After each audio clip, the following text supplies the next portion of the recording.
All right, everybody. How you doing? How's everybody doing out there? on this wonderful Friday morning. Wonderful.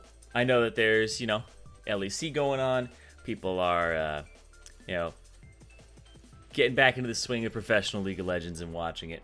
I know last week it was, a little bit before that. So glad we are here this time. Yeah. Hello from Greece. Yo, what's up? I was just reminded that I'm a little bit Greek in terms of my heritage because when I woke up, my hair was like mega curly, and I'm like, oh boy, got like wavy curly hair. It's sometimes hard to deal with, but anyway. Anyway, I hope you guys are doing well. I hope you all are, having a good day.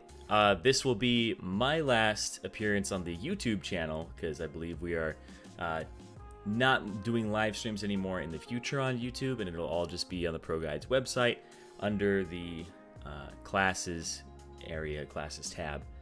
So there are free courses and things like that, but I know that this will be not going away, but this will be phased out in the next 2 days or 3 days or so. So just wanted to get that out of the way to let you guys know this is the last time that I'll be on the YouTube. And if you still want to get lessons, all that, you can go to ProGuides, you can get a coach, you can go ahead and go to the classes and all that. I still do those twice a week. So all right, anyway, today we're going to be doing, because we're phasing out the YouTube part of this a little bit, I wanted to do some Platinum live courses because I really enjoyed doing the Diamond Platinum area in terms of feedback for people. And that's not something that you get to do in those courses over on the website. The courses are a little more focused. They're a little more on topics as opposed to individual feedback. So that's how much does coaching cost? It really does depend on the coach. I think it's something like anywhere from $15 an hour plus or minus $3. And you can have it in the form of they can be in a call with you during the game, and you can stream to them. Then you can give them a VOD. There's many different ways in which you can actually get coaching, and it's tailored to how you want it as well. Could be VOD review, etc. All right, so let's begin. So today we are going to be on North America, and we will be doing a Platinum game that I will be spectating here. So cool. I love your voice. Can you say a Morgan Freeman quote? I would not do that because he has a much smoother voice than I do. My voice is just early morning voice right now. All right. Can you join? If you are a Platinum player on North America, and you give me your IGN. You are Gold 1, close enough for me, because that's the same thing, Kappa. All right. Let's see. Juan Slayer cut. Absolutely.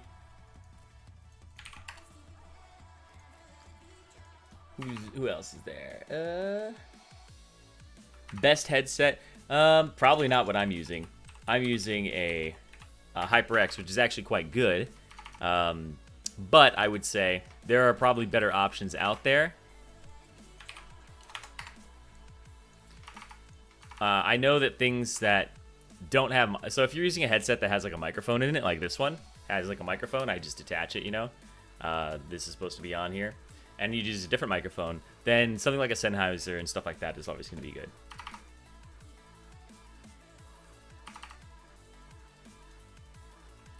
Okay, let's see. Using the same headset as mine. This thing, I gotta replace. I have a second. Mine's falling apart. The ear cuffs are basically worn down a whole bunch, and so I have a second pair right here that I haven't actually taken the plastic off the sides. These are from 2015 or something. They actually have a Riot fist on them, and I never took these out of the box until recently because I was gonna replace these, but they're exactly the same. So they're just custom as opposed to the HyperX ones. So I want a headset with the built-in mic. What is recommended? It depends. Are you looking for the quality? Because the thing is if you're trying to get good quality out of something this big, and in a system that also simultaneously has to have room for, you know, the audio, you're gonna be sacrificing either quality here in terms of your microphone or quality in your ears. So if you know what you want more of, if you want a better microphone, it's probably gonna come at the cost of something up here. Whereas if you want really good sound, it's probably gonna come at the cost of microphone. That's why I get them separately. All right, can we get more platinum players in here? Saus Baus, I got you, right? Juan Slayer cut. Wiley, let's check you real quick. Wiley, perfect. How do we choose roles? You guys will end up just saying what roles you have, and we'll figure it out. We'll kind of like Tetris this in there and make it so that you guys, I got you in there. What microphone do you recommend? Let's see. Can you wait a bit? I'm going in. IGN Vladio. Oh, Vladio. Oh, God. You're a Vladimir player. Okay. Yeah, my #1 band. Is Nid Jungle any good? Yes, Nid Jungle actually is quite good. If you put time into her, she's actually very, very impressive right now. Let's see. Archeantus. Archeantus.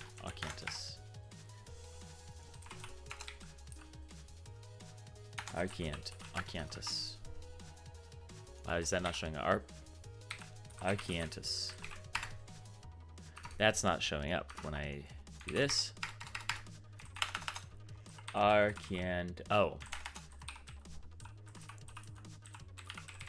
Let's see. Okay, perfect. There we go. 1v9 Terror Machine. In terms of microphones I recommend, there's always going to be a... Is that... Oh, you're in Europe. I can't really do that. EU is actually yesterday, yeah. Okay. You know, my Smurf accidentally started ARAM. Yeah, I mean, if your Smurf is... you know, in the platinum range, yes. But yeah. So more platinum IGNs, and we'll be good to go. I think I've gotten everybody so far that's in that range. Yeah, so far. Yeah, but in terms of microphones that I recommend, I use a AT2020 that's USB. It's a good microphone. If you want a Fisher Price is my first microphone. If you want like a very first microphone to use, if you're not like trying to invest a lot of money into it, the Blue Yeti is decent. It does pick up a lot of noise, so I would say if you are putting it on your desk, be very wary that it's gonna it'll pick up your key clicks of your mouse, your keyboard, and if it's on your desk, it'll pick up the vibrations of you hitting your keyboard. So it'll be like thunk. Like if you type, it'll be like thunk thunk thunk thunk thunk thunk thunk thunk. So like if you're gonna get a Blue Yeti, you need a mic stand of some kind, some type of arm. And they're relatively cheap, you know, not like super cheap, but they're relatively cheap, and you can get them as long as your desk is not that thick. If you have a really thick desk, then you're going to need something that's on the desk itself, because my friend has like an over 3-inch thick desk. I don't know why, but no microphone arm actually attaches for anything over like 2.5 inches. So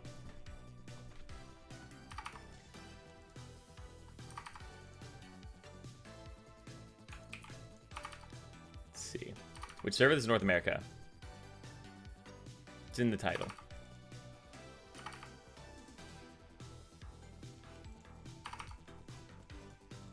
What is your mom wearing?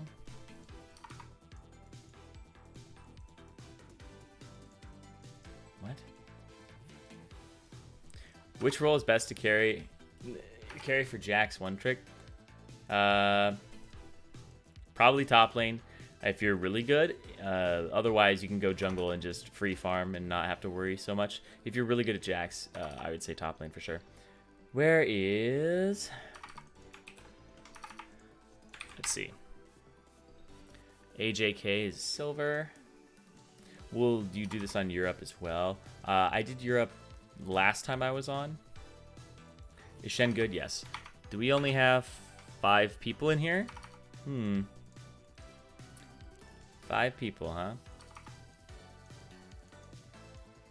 Is there a rank limit? Or we're going platinum, basically.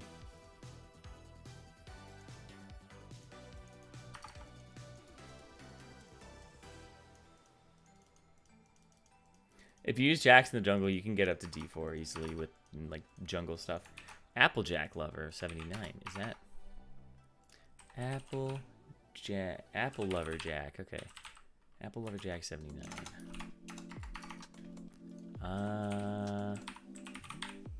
That doesn't come up with anything. What's my peak rank? Masters in, like, season 6, I think. 6 or 7.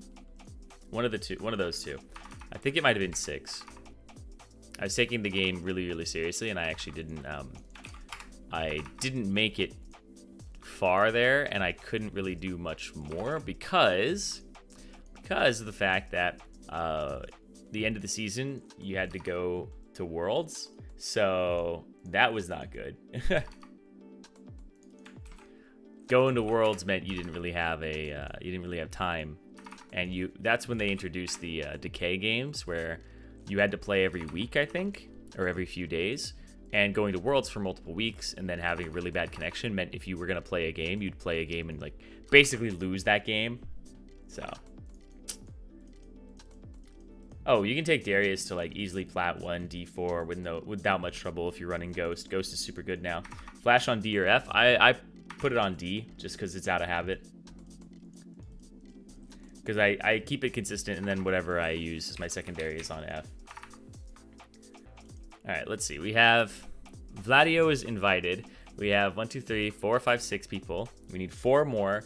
If Vladio doesn't accept, then we'll need 4 more. Otherwise, we need 3. Oriation.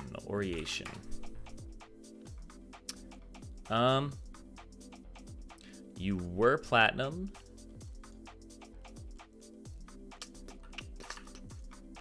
You've hovered around the platinum area. You're gold 3 right now, but you've been platinum even last season, so I trust.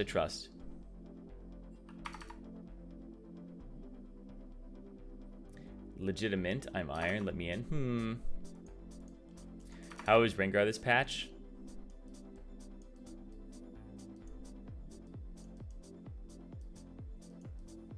I mean, I always think Rengar is good in the trick of a one-hands. Sorry, in the hands of a one-trick. Trick of a one-hands. What? In the hands of a one-trick. I think he's always good, just because people know animation canceling and they know ordering of their auto attacks and abilities for resets.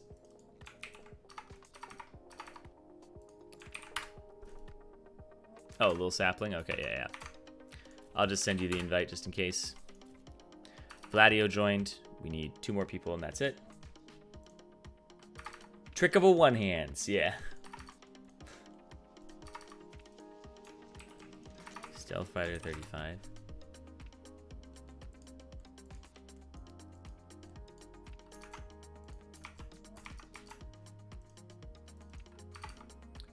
Alecarelia? What's that? What do you think of Parnstar, Zillion, Straven? I haven't really cared about that guy's Straven or even his Zillion for a while. You let me join if I grind to gold? I think Alecarelia sounds a bit bad. I don't know what that is. You need 1 more person, 2 more people, right? Oh, Tarsty. What's up with Tarsty? What? Oh, did he have to go or something? I'll invite him again anyway, just in case. Okay, you DC'd? Okay. What's your thought on Crit Rengar? And then Lil Sapling has another one coming. Need 1 more person. I looked up your account, Stealth Fighter. You're 1 in 17. I'm not sure.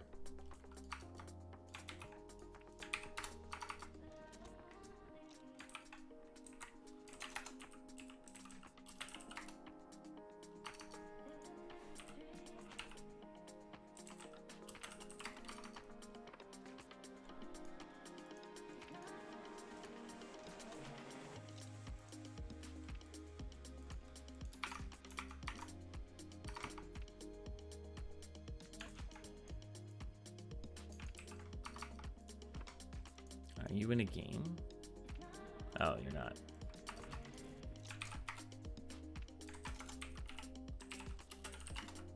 Yeah.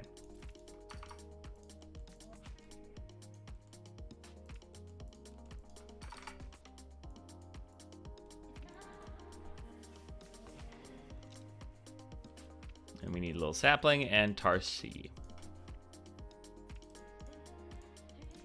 Going to be looking at other people in the meantime.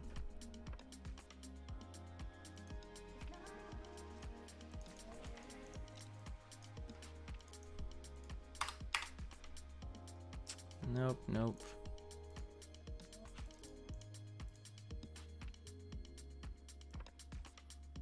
My nick is Jax.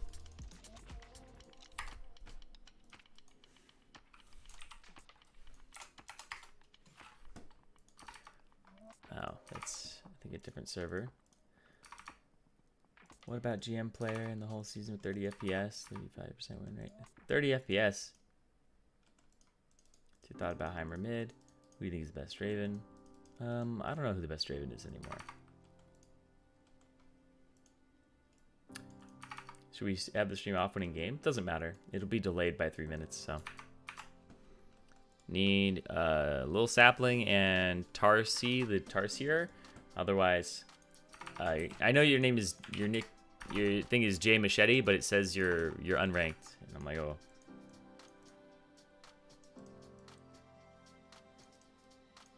Are you gonna cover the map? Doesn't matter. I'm not gonna cover the map because it's like it's gonna be a 3-minute delay.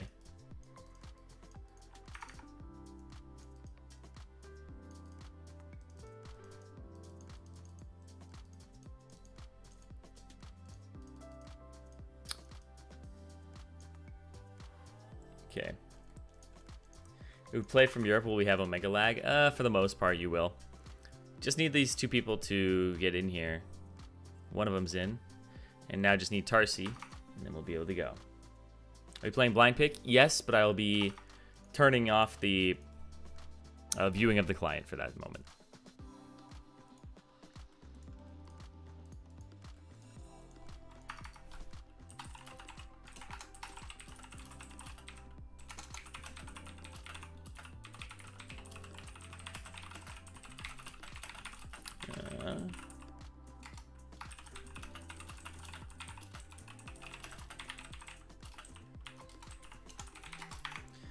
Okay, my name is Irene.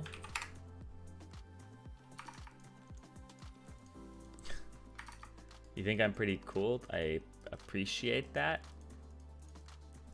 Tarsi doesn't join. Can you invite my friend? Season 10 bot coin flip. Oh my gosh. Season 10 bot coin flip. Oh, that person's pretty good. He's very close to going up.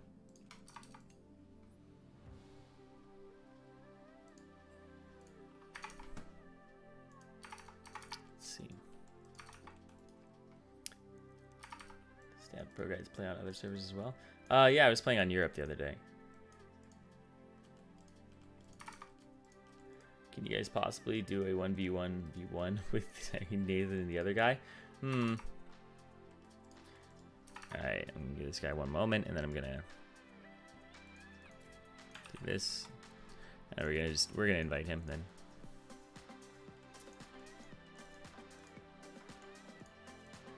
What role am I going? I'm going spectator. Alright.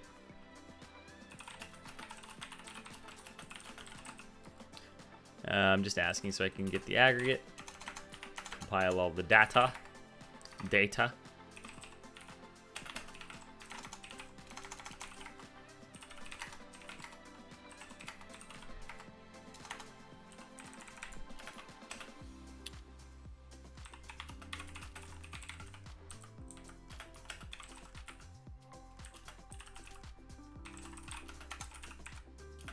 Okay.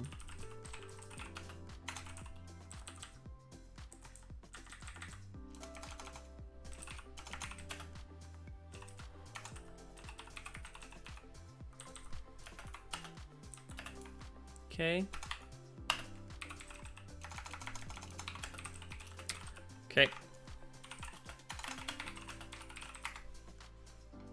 Everybody responded. Yep. Little sapling. Okay. Sapling. Wiley. Arcantus call. Zazrina.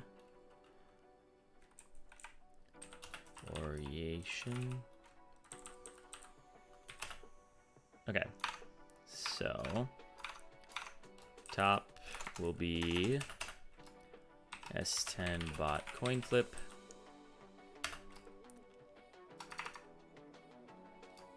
Variation. Jungle is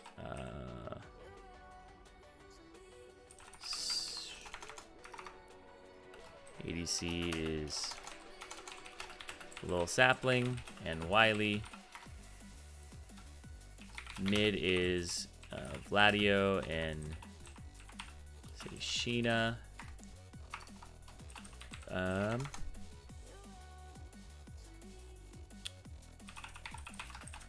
Between Juan Slayer, Saus Baus, and Arcantus call. Are any of you willing to go support?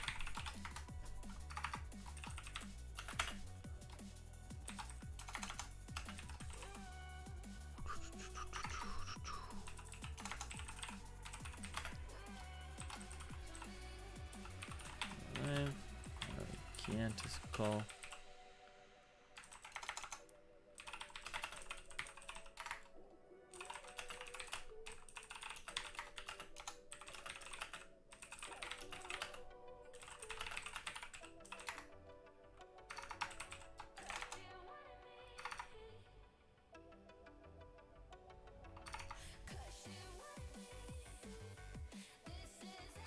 Okay.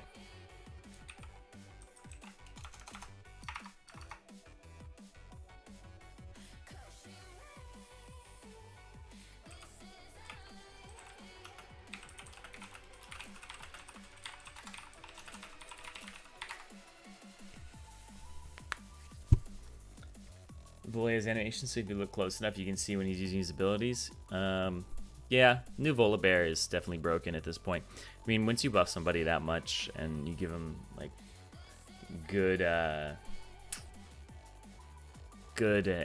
would say, base damages and all that stuff, like obviously they're gonna wreck the game.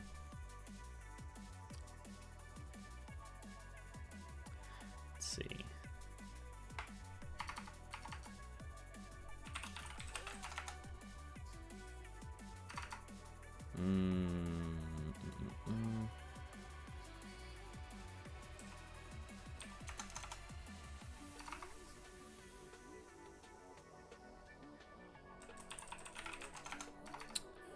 Okay.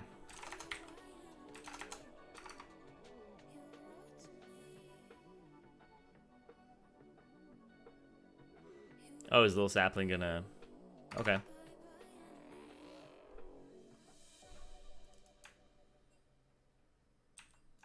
Okay. Yep. Okay. So this is what we have is ADC. All right, so this is the final.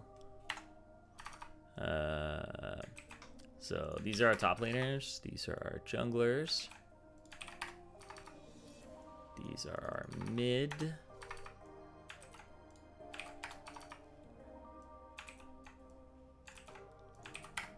ADC and support. Get on the appropriate side. So let's see.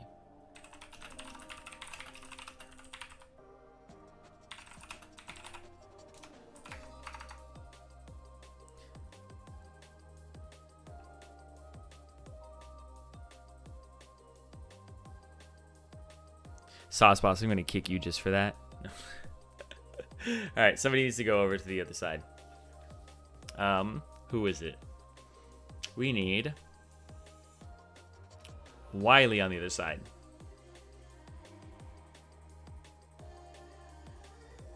Wiley, go to the team one. Yeah. And let's see. So is that correct now? Wiley. All right, so this is season 10 bot coin flip. Sauce Boss 5. Argentus Coil.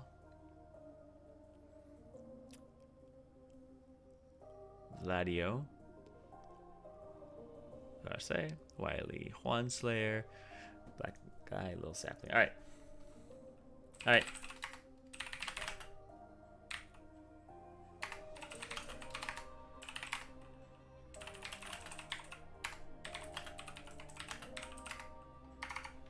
Cool. Perfecto.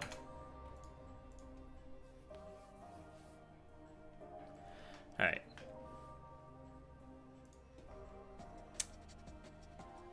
I'll hide it for right now. Ugh.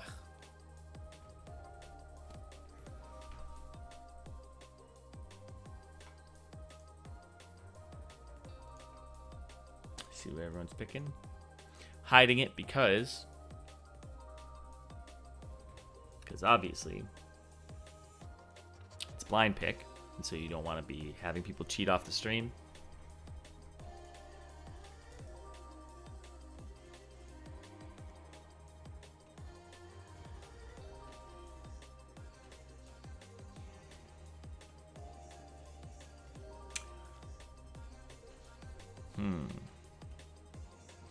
Why Koreans are better than everybody? They aren't.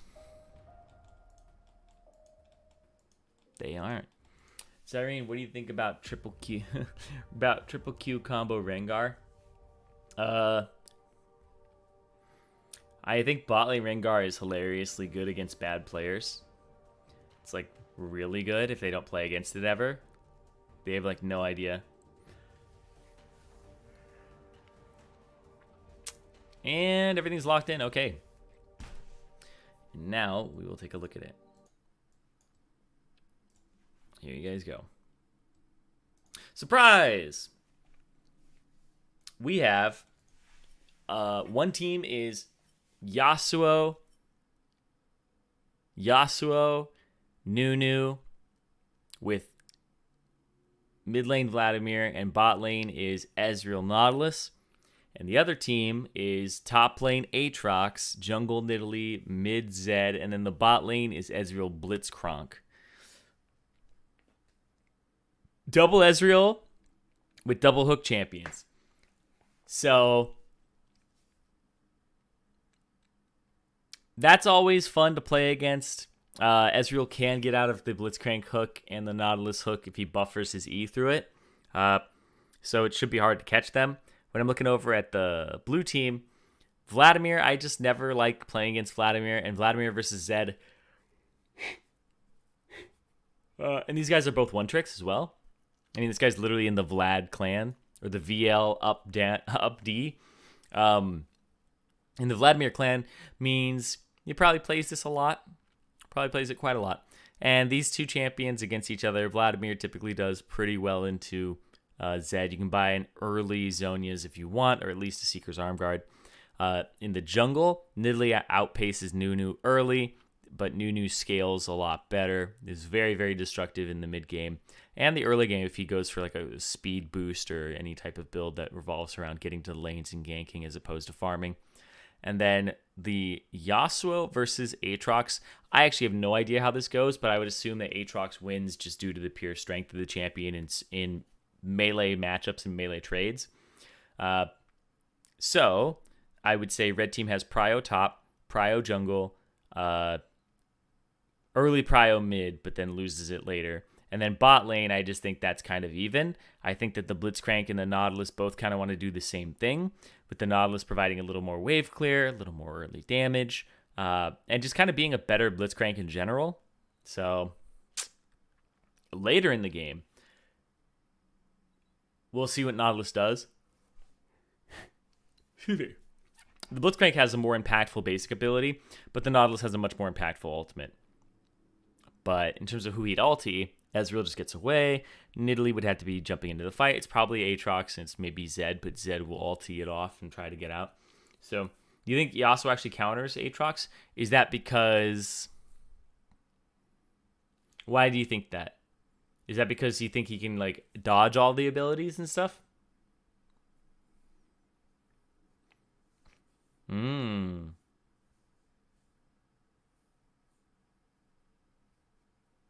Interesting. Yeah, I guess you can win wall his chain if you're good enough at it. If Yasuo gets on Aatrox, it's difficult for Aatrox to retaliate. Okay. Interesting. Yeah, like I said, I'm not that familiar with that matchup. That does make sense on paper, but I just always find that my Aatroxes do pretty well against Yasuo's. Maybe because Yasuo's are all just interdogs, so I don't know how the matchup's supposed to go. I can actually just check right now, though. Let's see.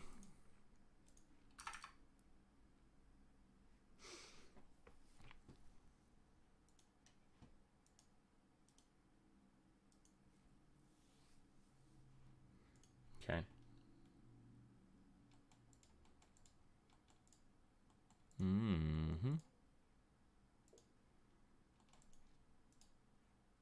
Okay. So he's definitely on the weaker side of the matchup in mid lane against Yasuo. Let's see. The delta is not much different. It's a pretty common matchup, actually. It's actually his third most common matchup in mid lane. So, I mean, he plays against a lot of Zed players, TF players, and Yasuo players, but that's just kind of the nature of those champions. Win rate delta is minus 1.4%.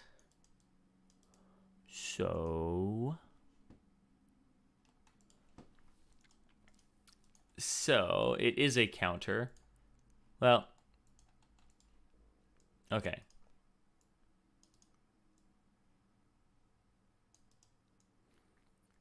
Aatrox wins against Yasuo 1.21% less often than would be expected.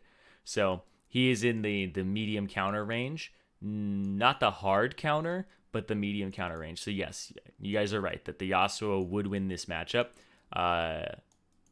That's in mid lane, not too different than the top lane in terms of data. I can actually check. In mid lane, it's larger. So in top lane, it's a 1.2% difference between Yasuo and Aatrox, 1.2. In mid lane, it's 2.8, so it's almost 3% win rate difference. And when it's not normalized, it's 2.97%. So it's basically 3% win rate difference between Aatrox and Yasuo in mid when they play each other, with Aatrox having the 3% lower. But in top lane, it's only 1.2%. And that's probably because top lane is a longer lane, and it gives you more time for cooldowns. It means that you have brush to play around and all that stuff. Also, I assume that mid lane Yasuos are better players because they're in mid lane and not top lane, and typically mid lane players just have more mechanics in general. I don't know why. It's just something about that role. I think the people who like want to flex on people, they play mid lane. They don't play top, So let's go here. There we go. They play mid lane. They don't play top, right? They're more focused on those types of things. So let's put that there.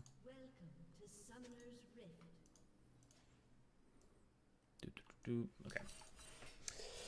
All right. 30 seconds until minions spawn. Get rid of that. Do this. Objective timers. Cool. All right. I'll pay attention to you guys here. Were you searching for that information? I'm just going through win rate data on different things.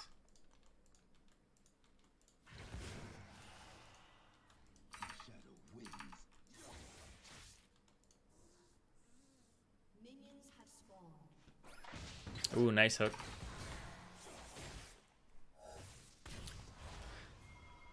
So he doesn't have much time to actually get back and come to lane. So that's actually quite good. I'm going to put them in order. Okay. Done. Cool. So Vladimir didn't get the back, actually. So he's going to try to sustain. He's not going to pop any of his potions yet. So that Blitzcrank hook actually is really, really effective in that early part. That was a really good trade. He basically got away with the murder there. Because he'll probably end up killing the Vladimir unless he uses his potions. Zed's kill pressure is based on, you know, how bad the opponent is early. They aren't really walking up to attack these. They're just seeding the lane down bottom and playing safe. So they won't get level 2 first. Oh.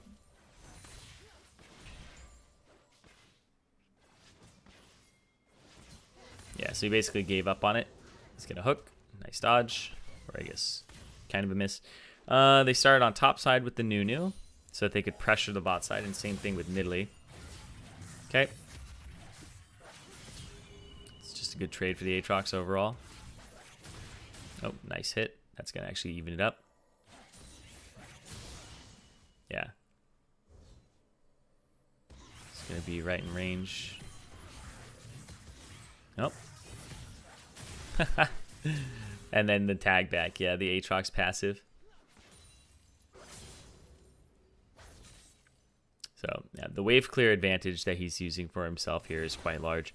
The Aatrox is having a hard time kind of CSing a little bit. And so the Yasuo's going to take the free back here just because he shoved it all the way under turret. And we'll see how much he's actually able to get and what he's able to get. He can't afford too much here. I think it's kind of just one component of an item if he even wants it. There it is. Okay, yeah. I was like, he only has like 400-ish gold, right? No consumables on top of that. Yeah, so it's basically just he backs for a second Dorans, and that's it, just for the early power. Scuttle Crab is contested here. Vladimir is moving. So Vladimir ended up using a potion. Ezreal got cut off. Nice hook, but he is going to have to flash. So Ezreal, neither Ezreal is really able to get into the mix there. It looks like Juan went after Wiley there, which does make a big difference. That's a lot of damage. Okay, nice. So Zed able to get like a really good kind of bursty trade there. And because Blitzcrank doesn't have flash, easy go, easy kill. Yeah, so they didn't ward it. So Nunu basically got to do exactly what he wanted. Nidalee had to seed this part of the jungle. So Nunu got the... So because of positioning here, we'll go back a little and show the entire thing here and focus on it. So they both meet here. And so the state of the game is he's under turret CSing. Vlad gets to move for free, so blue team should win this. He gets first move. Here, they're level 2. He walks up, gets that. And if he last hits one more, right? They both get level 3. And then now it's level 3. And this is mid, jungle, and support, closing in on support and jungle. So obviously they have a numbers advantage here. Even though the hook goes through, Nidalee ditches, gets out, because Zed is behind. Zed's going to be late compared to the Vladimir. And then right here, they've already kind of cut each other off. He went for the E, he went for Wiley here, instead of joining over here, which is probably the right play, to be honest. But Blitzcrank flashes, they're able to secure the Scuttle Crab. And Zed wants to get back to mid lane farming and try to, you know, do whatever he can and punish there. So he hits level 4. There's no wards in the jungle here, and Nidalee's on top side, so this is a misplay here to actually walk up, but at the same time, you know, he's trying to CS, they're trying to get something here. There's no wards, they both have wards available, so that's a bit of a misplay. Especially since they know that Nunu's on this side completing the Scuttle Crab. I think they just didn't assume he would go straight for that. And sometimes the most obvious play is the best play there. And he's not wasting time either, because he wants to pad towards this anyway. That's actually really good from Sauce Boss. But because he's bottom, cool. Archeantus gets the right, kind of the right counterplay here. Gets the top side, gets that. We'll check mid now. So because he got this good electrocute trade earlier, when he came back to lane, this one, he got to chunk him out. And Vladimir's been pretty conservative with his potions, so we'll see. Does he even use his potion to, like, sustain back up? No. Okay, yeah. So he gets very minimal HP back. Misses the auto there. Vladimir still does hurt himself a bit with his E.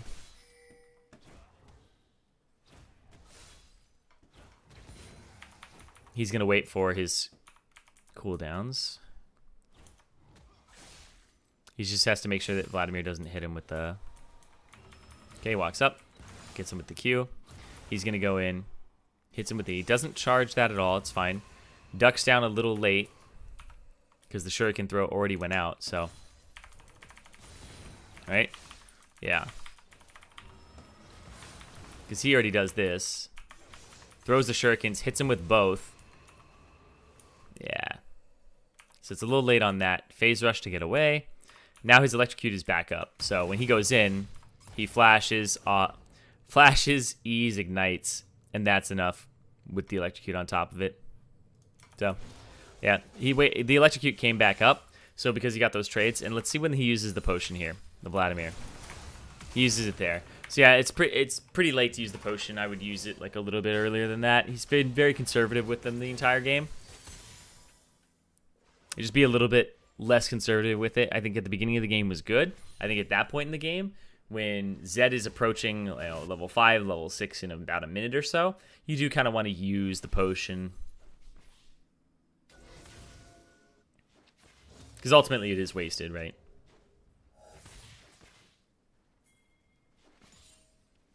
Like using it after the electrocute. I know you have your passive, but you don't really have any way to walk up and pressure.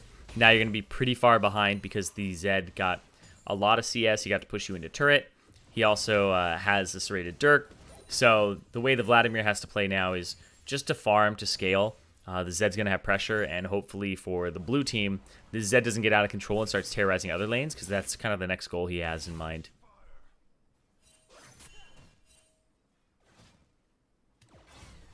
Okay.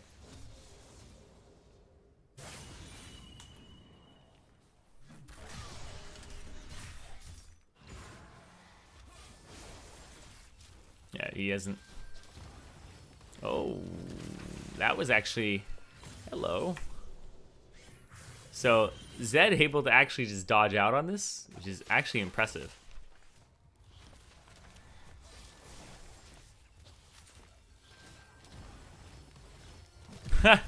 He moved to the left to make him move to the left, and then he just went to the right. That was actually... Because most of... Like, I'm actually impressed by this, because Nunus usually just are able to direct the snowball pretty much straight at you, especially when he's at this speed. And he just... I guess doesn't turn fast enough.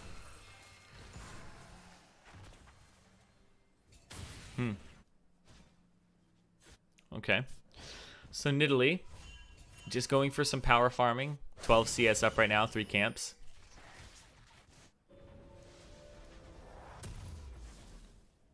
And boots, yeah, okay. Okay, so Nidalee has some good movement around the map right now in terms of pressure. These guys already backed once. He's going for Dragon, huh? And the Blitzcrank checks.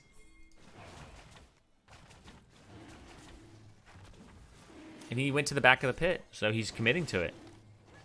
He's actually a commitment. Yeah, he's going to jump in. Wow. So yeah, when you go to the back of the pit like this, instead of drawing the dragon out, you're trying to kill it and then get out. Let's see. So he doesn't have prio bot. He doesn't even have first move bottom. Ezreal is over here.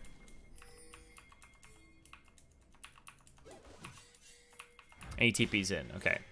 So they actually double TP behind. So the thing is even if they don't get this dragon, so if they commit for the dragon, here's the problem for blue team, is if they commit for the dragon, they're getting flanked by 2 people here, and it's going to be a 5v3 or 4 depending on if this guy TP's in or not. And the reason behind that is that Vladimir hasn't moved, right? And they're not going to stay here long enough because the HP isn't low enough to actually do that. So yeah, he doesn't get the smite off. That's an execute there for Nidalee. And then they're probably going to get this guy too. No, he'll flash, right? Ooh. It's very close for a little sapling. Yeah, so they get multiple flashes there. They get the flash out of Nautilus and Ezreal. They burn teleports for it, though. So we'll see. But that's another kill onto Zed, which is the person that I think might carry this game. Against this team, it's a little hard for Zed to carry this game, to be completely honest, because he's up against a Yasuo, which, you know, can actually do pretty well against Zed in the early parts of the game and later parts, especially if he gets like a Phantom Dancer. Vladimir is pretty difficult for him to deal with if he gets a Zhonya's Hourglass and actually dodges damage. And Nunu, same thing. Ezreal, same thing if he stacks armor with Iceborne Gauntlet. And this is a team that you can stack armor against because Nidalee's the only AP threat on it. So I actually would stack armor here if I was Nunu. And then I'd maybe get like a Spirit Visage for like durability later. So like this game, it's like pretty easy Ninja Tabi buy. And then you have Nautilus, of course. But now I'm very familiar with Zazue Shina. I don't know exactly how to say his name. Zazue. But regardless, I'm very familiar with him at this point, and he's a very, very good Zed player. He's a Zed one-trick. This is a Vladimir one-trick as well, but this Zed one-trick is a very good pressure-wise. And that's kind of the difference between, I think, normal Zed players and Zed one-tricks. Oh. Yeah. So he even went for that dive, getting ganked and still killed. Oh, but Nunu's actually going to take a lot of damage here. Look at that. But leap, kill. Yep. So despite Nunu having a chomp that does a lot of damage and healing himself, it's still not enough to really like take down in Italy. It's good for kind of, staying in the game and staying in those fights for a long time. But once you get CDR, it's more potent. Italy's going to go for the invade, take whatever camp she can, and it looks like she can just take the Gromp. So she's trying to maximizing whatever she can get, going for that hard farm. And they're playing off of this mid jungle on this side, trying to play off mid jungle this side. Problem is that Nunu ganking the losing lane. He'd have to go gank the Aatrox, I think, is probably the better bet here. But he went forward. I don't know if he'll be able to kill or do much. Yeah, just kind of dies there. Yeah. Unfortunately, it's kind of like Nunu made the wrong choice. He ganked the losing lane, and he should go for the top lane, which is the one that's actually smashing in CS, but now the Aatrox gets room to breathe. So that's kind of like a jungling jungling mistake, is to go for that lane. I would say your bot lane or top lane is the better lane to go for. Mid is like snowballing pretty hard. Yeah, he's already got a Yomu's against this Vladimir with no armor. Trying again.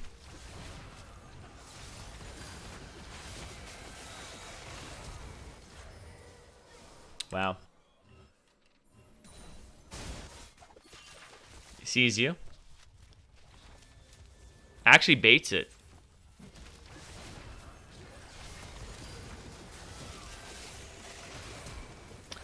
So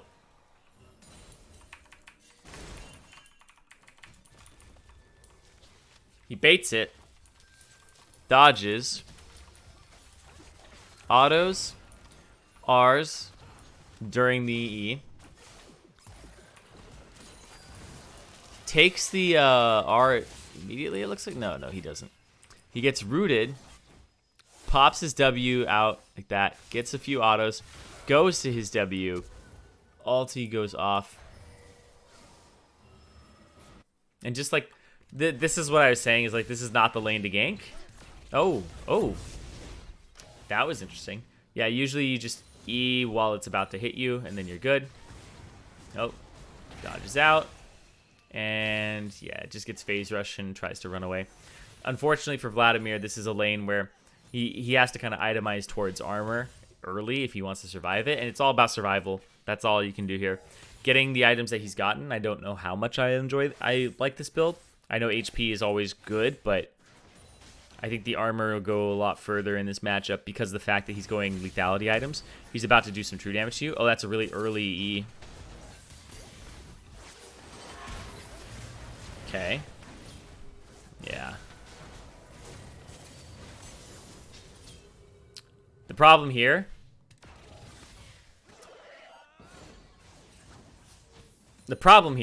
is that the Nunu has chosen to gank the mid lane and die multiple times instead of going to bot or top, which are his much more like easily affected lanes.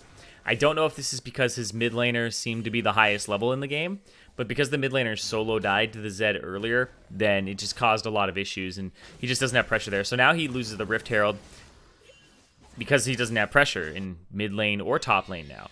So it's kind of a one bad choice leads to another, and you end up in a place where he's like, oh, let's go Dragon. But how's this team going to contest Dragon here?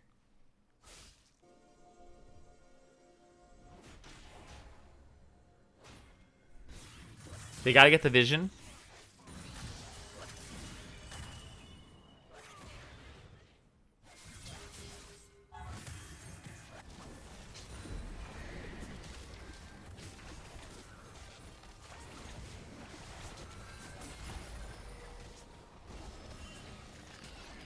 Yeah, I was like, you got to watch out.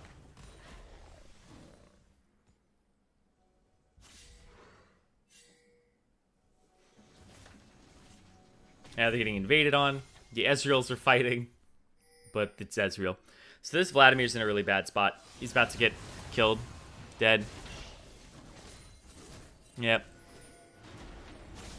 It's just so much, like, the Zed is just so fed at this point that Vladimir is now just a blood bag for him. There's the TP to try and secure the dragon. So season 10. Nice. I think this top laner is probably the way that they get back into this game. So they're able to secure it. Good. Reason is the top laner, I think, might have had TP advantage there. Yeah, so you can see the Aatrox's TP isn't up for a few seconds. So it's literally coming up right now, 3 seconds. So it's actually like a really well-timed teleport to get in because there's no way to counter it. You can't do anything about it. So they're able to get the dragon finally. Despite not having a mid laner, which is actually quite impressive. Just means that the TP play was just that effective. Even though the score is 3-8, they're still able to secure a dragon in the meantime, based off of the pressure at the moment. So I like that. Oh. Let's see.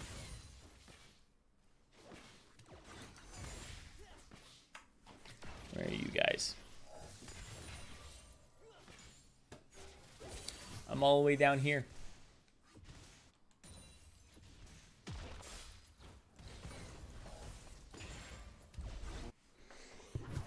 Ugh.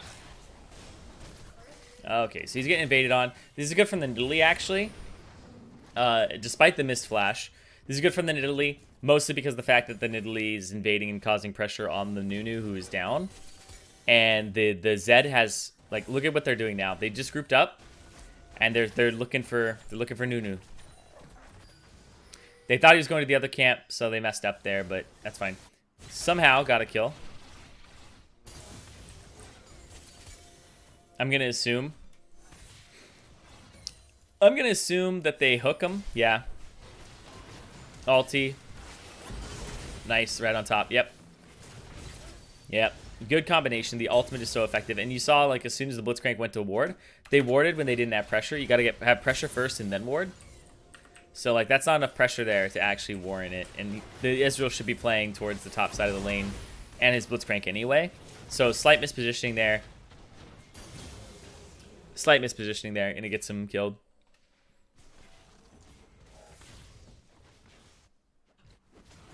So they forced Nunu out. They're able to secure this camp for themselves. And now Nunu is going to go get Scuttle Crab. That's all he can really do here.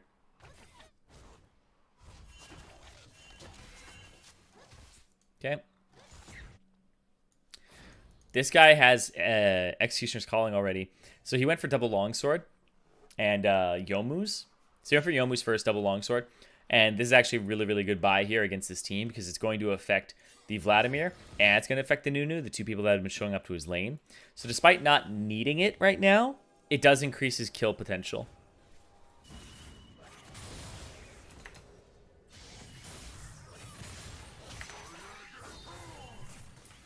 Okay.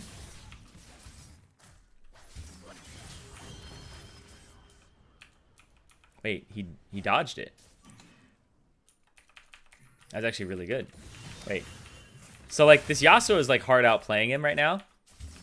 Because he's actually going to W right here. And he blocks it with the wind wall. So he's, like, hard outplaying him right now. So what happens here? No knockup. Goes out. Conqueror stacked. Is that what happens? Does he...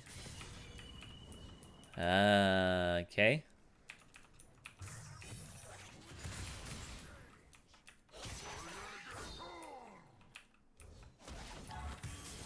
Okay. Autos.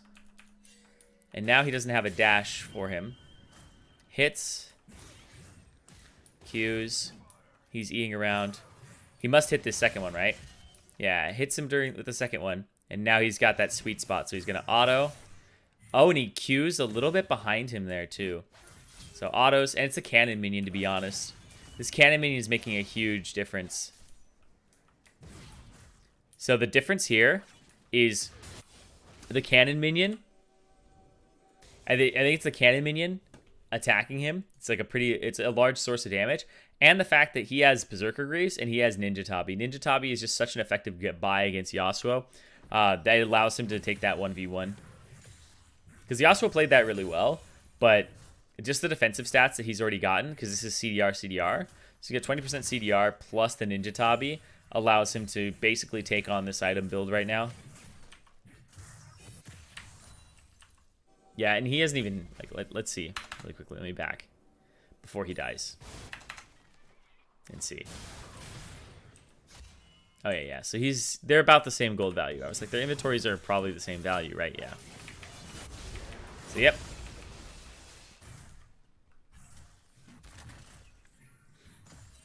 And Yasuo's lifesteal. I mean, they both have lifesteal.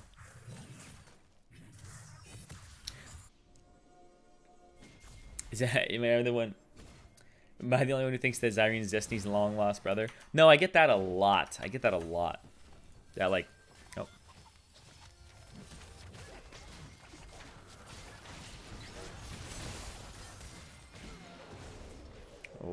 Okay. Put myself up a little here. There we go. I get scuffed Destiny. I get Destiny's brother. Wow. Because he doesn't have flash, they're able to punish him really hard. Let's see where he uses his E. Because eating away from this team is going to be really difficult. So he'd probably E's. Yeah, he dodges down, tries his best to E there, but this guy's just holding the hook. There's no way you're going to get away. So they actually do really well of covering the options. I like that they punish them for shoving up, because if you see what happens here, is the wave is right here. So yeah, this guy has been pushing and pushes this wave as they return from purchasing. So Blitzcrank is trying to prevent what happened last time by actually getting a ward down. But then he's too far up, and Nunu does a really good job of punishing very, very quickly, right? Like, he's very snappy with how quickly he's getting in there. He's not hesitating. He's just like, I'm going. That's how you're supposed to play Nunu, for sure. Nunu at this point in the game is supposed to just constantly chain gank. That was a really thin spear. Okay, so let's keep going.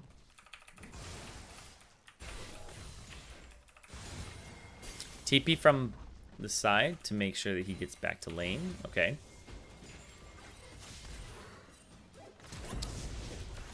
Okay. This is a force. This is a force, but it's not a bad force.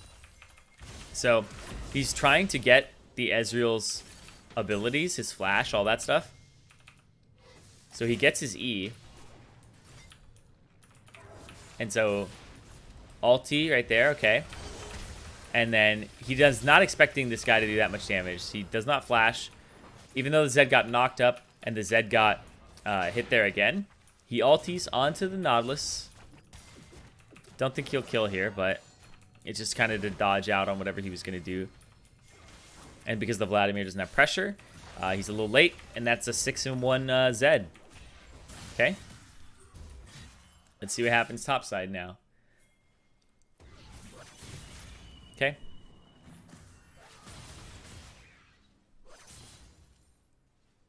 Okay. Needs to get an auto in. Nice dodge. Okay. So he gets to disengage that. Not quite an electrocute proc, but... Oh. Ooh, almost. and just dodges all around him. Oh, man. And there's too many minions here, right? Oh, he's dead. Got him. Yep. And so he's able to fight him in the minions. And, like, this is kind of how, like, the matchup goes when I see it. But the Yasuo is just, like, it's a lifesteal build, not a crit build. So that might be another reason why the mid lane actually does better, because the mid lane doesn't really use Blade of the Ruined King and goes for crit. And top lane does go for Blade of the Ruined King, which is, like, a little easier for Aatrox to deal with, as opposed to the crit, which is just high damage. The Ninja Tabi also is just so oppressive. Ninja Tabi is just, it's a way better item than people realize. Because Berserker's Greaves is a scaling item. Because it's attack speed scales all of the other stats you have. So attack speed is better the more AD you have, because you get to use that more frequently, right? And more crit you have, because then you get to attack more, which does more damage. So attack speed just increases the frequency in which you get to dip into your AD and your crit. So Berserker's Greaves is a item to help you scale. Ninja Tabi is just flat, super good power at all stages of the game, and it scales with things too. So 10% of the melee's basic attack, 10% of the enemy's basic attack, plus the armor that's on it. It's just a very good buy now item for any part of the game, right? It's good against ADs in the late game, and it's good against ADs in lane. It's very, very effective at all points in the game, and it's just a fantastic item. So when you're able to buy Ninja Tabi, and even Merc Treads, it just feels really, really good. Yasuo is kind of stuck into buying the Berserker's Greaves, though, mostly because of the fact that his Q cooldown is affected by it. But we'll see here. Here comes Zed. Okay. Gargoyle Stoneplay, he can absorb a lot of damage. He's going on Ezreal, and Zed's going to die here. Yeah.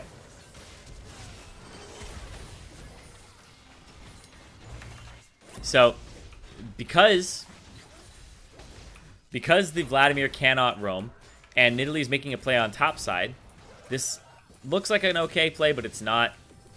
Hook into the snowball means he gets knocked up after. Not able to get enough damage onto Wily, who still has flash. Gets him to half HP, but there wasn't really much follow up there onto the Ezreal. A lot of things were blown onto the Nautilus here. And now Vladimir is going to go check the top side, even though Nunu's bot side. So Nidalee's doing a good job of kind of doing what she should do in the situations that she's put in. So she gets the Scuttle Crab, she gets the top blue. They get the bottom turret for blue team, so blue team's been behind this whole time. Their solo lanes are behind, their top lane's behind, their mid lane's behind now. Like, their top lane was doing really well. Remember, their top lane was up a lot in CS, but he's died twice now in 1v1s. And he's going to die now too. Yeah, I was like, wait, what? So because he's itemized for armor only, which is what you're supposed to do in this game, by the way. It's the right choice because everybody is physical damage except for Nidalee. You're supposed to itemize this way. But it doesn't really matter for him. I don't think it's going to be enough damage from the turret. Oh. Wait, if he gets a knock-up on Nidalee here, I think she's dead, right? Yeah, she's dead. Nice. He needs to get out. Woo, into Zed. Yep. It's a 4-man dive coming, so you lost your Nunu. There's no way to really counter that. You guys push bottom side. Nidalee now has Zhonya's Hourglass. Very effective. Vladimir finally has his own Hourglass. But the thing is Vladimir's no longer the target, is the problem. So Vladimir is no longer the target for the Zed. The Zed is going to go roam into other lanes. That's the thing he's going to do. Is Zed isn't going to kill the Vladimir here. Oh, wait, that's really early. Okay.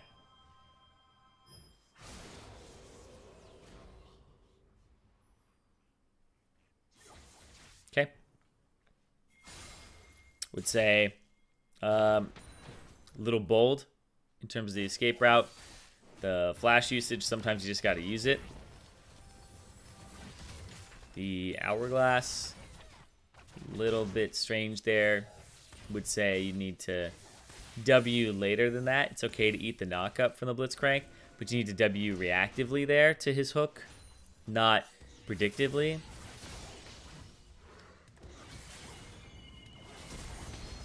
Uh-oh. Oh, that was really good. He predicted where he was going to go. So that's actually a really good read on the Ezreal, who could have flashed, could have used something else. But he got red. Wiley's doing the right build as well because he has the Iceborne Gauntlet into this team that's full AD aside from Italy. So I like this build from the Ezreal on the blue team a little bit more. The Ezreal on the red team is going for damage here, and it's not really going to be his primary function in this game. He's got an AP jungler. He's got, you know, ooh, ow. He's got, okay. He's got an Aatrox, and he's also got a Zed. So his primary function is going to be less about damage, and it should be more about utility in this game. It's also a little late on his Manamune, which is very important because you can see this tier is fully stacked, already turned into a Muramana, and this one is not even fully stacked yet. If he had gone for a Manamune before completing the Trinity Force, even though Trinity Force is a big power spike, the Muramana transformation is really big for the Ezreal, especially since people have been doing things like Presence of Mind and even Mana Flow Band on him.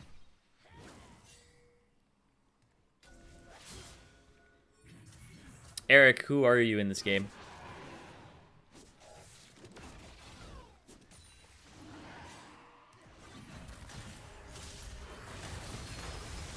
Aatrox.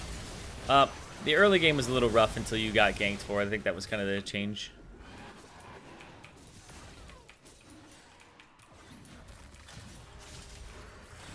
Let's see. Oh, wow. Okay. It's a lot of damage going in onto the Nautilus. He does get the knock-up, though. Only get, 2 people? 3 people. 3 people there from the Yasuo, which is quite good. Gets a knock-up ready for himself. If this Yasuo can get this off in a good place, it'll actually be winning for the team fight. Okay. He does end up getting killed by the Ezreal here. Yes. Now the Vladimir gets to come in. And the Zed is now dead. Yep. So, gets the flash with it too. So they're trying to fight here and kind of flex the lead that they have. The Vladimir isn't in this fight just yet, but that's a lot of damage onto this... I think it's 2 levels down, still wins.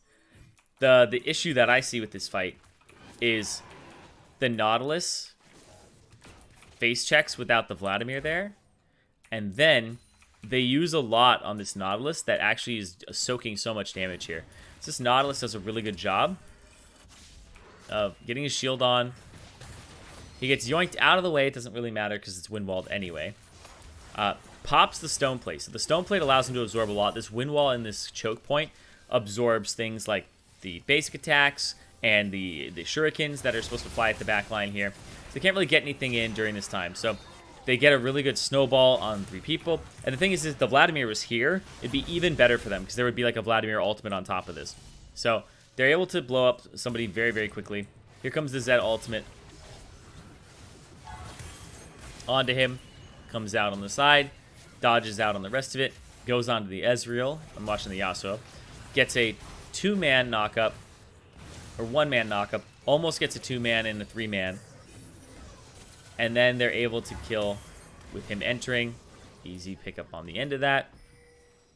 And then gets the kill. Yep. It's actually really, really crazy because there's just so much CC that comes in. Because if you look at the team on the red side, they don't really have any CC. Aatrox has some. Nidalee has none. Zed has none. Ezreal has none, especially with this build. And then the Blitzcrank has one with the pull, one with the knockup, and a little bit of silence. Whereas there's a big knockup on the Yasuo. There's a big knockup on the Nunu, who has also a slow and a root. There is a root and like pull and slow and a knockup from Nautilus. So just the amount of crowd control in these fights is just going to be really one-sided. And it's less team fighting on the blue team and more it's less team fighting on the red team and more skirmishing, where they want to take like 2-on-2s and stuff like that. Ooh, this barely got him. Yep. And that's like the difference between having like the Manamune, the Muramana, all that stuff.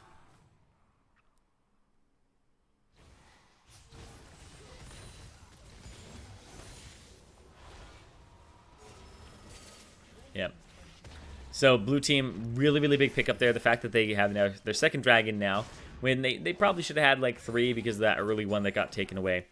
They kind of had 3, but right there, they had no business winning that fight, given the position they were in.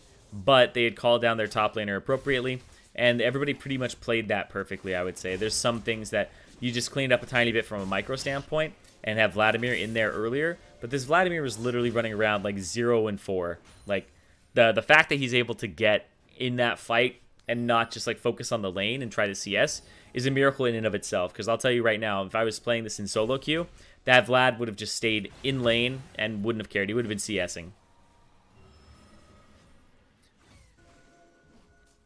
Was that flash worth the solo kill there? Wasn't it more worth to keep for the last big fight? So, the flash from Wily you're talking about. So the flash from Wily, I don't knock him for it because I believe Juan actually flashed at the same time. And there's less that threatens Wily in this game than Juan Slayer. So I actually think Juan flashing is worse than Wily flashing, because if Juan flashes there, he now has to deal with the Nautilus ultimate, the Nautilus hook. He has more that he has to deal with CC and catch-wise than Wily does. Wily, I think it's okay for him to use Flash there, especially since he has the more defensive build, right? He has the Iceborne Gauntlet. He now has the Death's Dance. I think for Juan, it's way worse to use Flash there. So if you're talking about Juan, then yeah, he should have saved it. If you're talking about Wily, then I don't think it's a bad thing to Flash there and go offensively, especially when he didn't really have anything.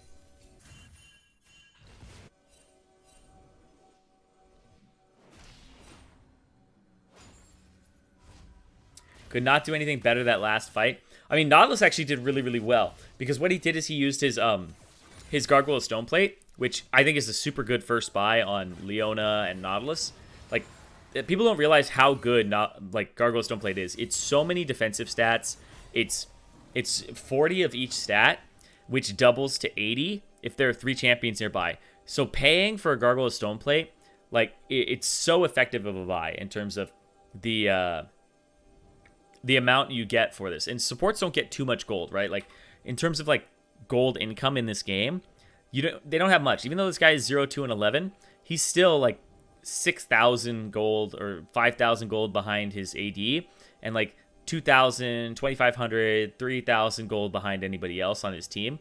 And support income is very low, which means you need your items to be worth as much as possible, because you don't get to spend a lot of gold, right? You get to buy very, very little in the game. And so Gargoyle of Stoneplate is, I'll check the cost effectiveness right now, is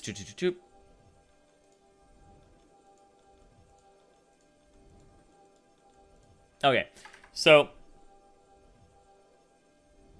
yeah, so Gargoyle of Stoneplate is 60.8% gold efficient without its passive and active.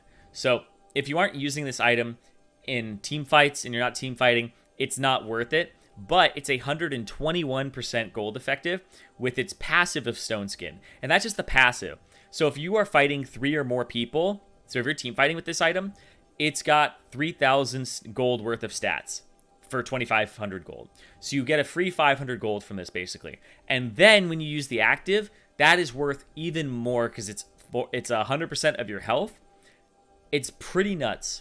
So it's basically 50% damage reduction is what that is. Because if you have double your HP, right, they have to do 2 times as much damage, which means it's 50% damage reduction, right? Because 50% means that they have to do twice as much damage to do the same amount of damage as before. Cuts their damage in half, right? So they have to do twice as much damage. So you have 50% damage reduction with the active on an item that's already 121% gold efficient. So Gargoyle of Stoneplate is an incredibly effective buy that I don't think people realize. It's for supports, especially. Okay, and he's dead. Oh. No, you're not going to kill him here.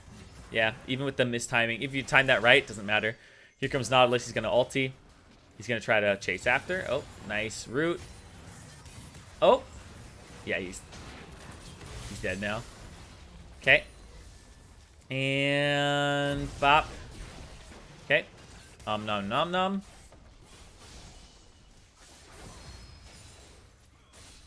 Yeah, now it's just falling apart for the red team, because the red team is the skirmishing team, right? They're supposed to be playing around Zed. They're supposed to be playing around their early game with the Nidalee and the Zed, and they just haven't at this point. So the Nautilus now has the stone plate. The Ezreal's hard to kill, very hard to kill actually. Their Yasuo has caught up to their Aatrox, because the Aatrox has gone and ran it down twice now. Once in team fight, once down bottom. And Vladimir is scaled. Like, Vladimir was 0-4. He was kind of out of this game. And now that Vladimir's been able to avoid the Zed, because the Vladimir now is in a different lane than the Zed, right? The map is opened up. They aren't using Zed in the same lane as Vlad as an answer to, like, push him in and then go somewhere else. Now the Vladimir gets the free farm. The Vladimir is having the best time in the game. This is why I banned Vladimir, by the way. I've actually banned Vladimir for about a year. Maybe over a year at this point. He is literally the ban I banned in solo queue. Ever since Cassiopeia became less of a, like, gigantic threat, and they nerfed her a bit, like one of her, like, first nerfs, I've been like, oh, okay. Because I've always banned Vladimir, Cassiopeia, gone between the two. Okay, he's just going to turn around. Okay. Goes back in. Dead. Cool. Yeah. So this matchup's very, very hard for Yasuo. You have to block the shurikens. But I remember this being a classic matchup in, like, LPL and stuff, Zed versus Yasuo.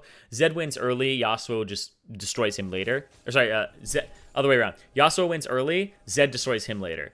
Because Zed just has point-and-click ultimate that enhances his damage. He has a way to avoid the Yasuo knockup as well. So he has two ways, actually. So it's so hard for the Yasuo to actually get in on him and use his ultimate, whereas the Zed, it's very easy for him to retaliate. And that's through a Phantom Dancer, too. Clever little pick. But yeah, it's so hard to kill him. It's so hard to kill somebody with Gargoyle Stone Plate. And that was even just versus two people. I don't even think he got the full passive.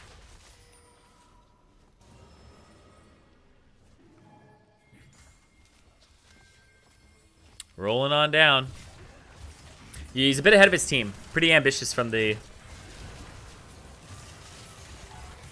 Oh, okay. Yep.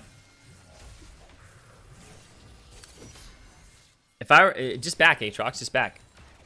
Aatrox needs to back.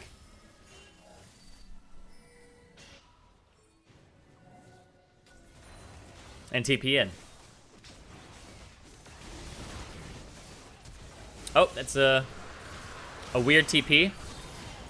Okay, let's watch this in slow motion before we know the result of the fight.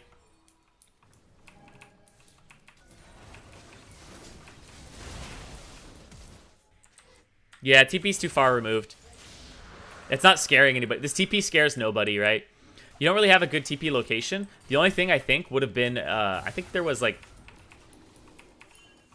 somebody had to place a ward down for you. Like, Blitzcrank had to place a ward down. I think maybe there's, like, a trap or something that gets put down. I don't know. There's really nothing for you to TP to. Yeah, there's really nothing.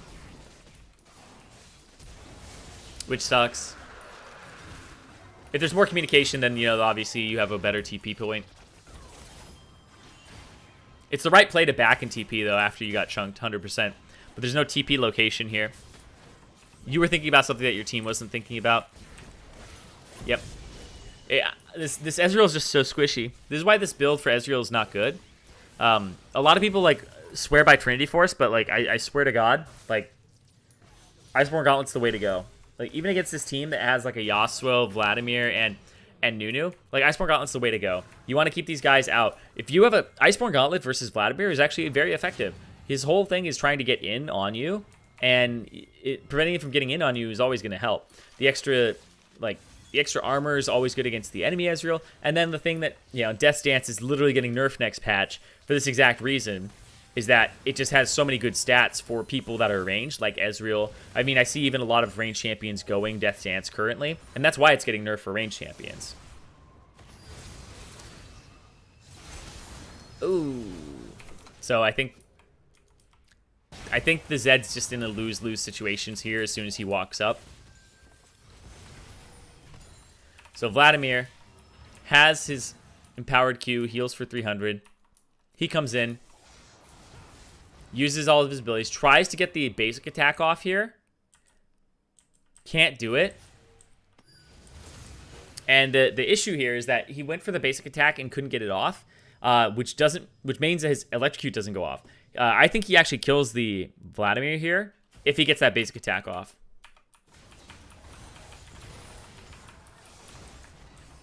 Right? If he gets this attack off, his electrocute goes off.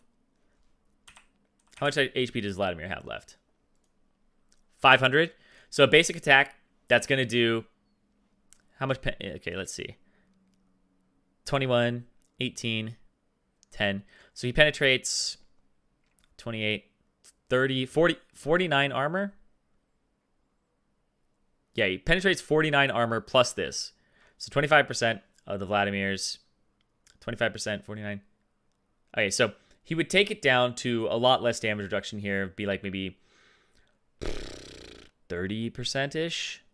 So he basically needs to do 123 percent more of this. So he needs to do about 1,000 physical damage, but then he lowers that to like maybe 700-ish, maybe 600-ish. So overall, like I think, yeah, he'd basic attack him. He'd get this extra damage, the 10% of their maximum health as magic damage, which is different because, 39. So, yeah, he would take 7% of his maximum HP. Yeah, he would kill him here with basic attack. With basic attack plus the passive from Zed plus the electrocute, I think, yeah, he kills the Vladimir there. He didn't really have a way to ulti him either because the Vladimir has Zhonya's Hourglass. So even if he had chased the Vladimir there and like flash ultied, Vladimir just uses Zhonya's and then doesn't die anyway. So there's no real good target for him there. And you can see that he doesn't even kill the Ezreal because the Ezreal opted for this build. I think if the Ezreal went for the other build, that the Trinity Force and stuff, he dies. Right? Goes in. Attacks him. Doesn't even get to do much to him, right? He literally, like, attacked him. And he attacked him one time. Gets the electrocute afterwards. And he's half HP. And this guy has, like, 180 armor. And he got him to half.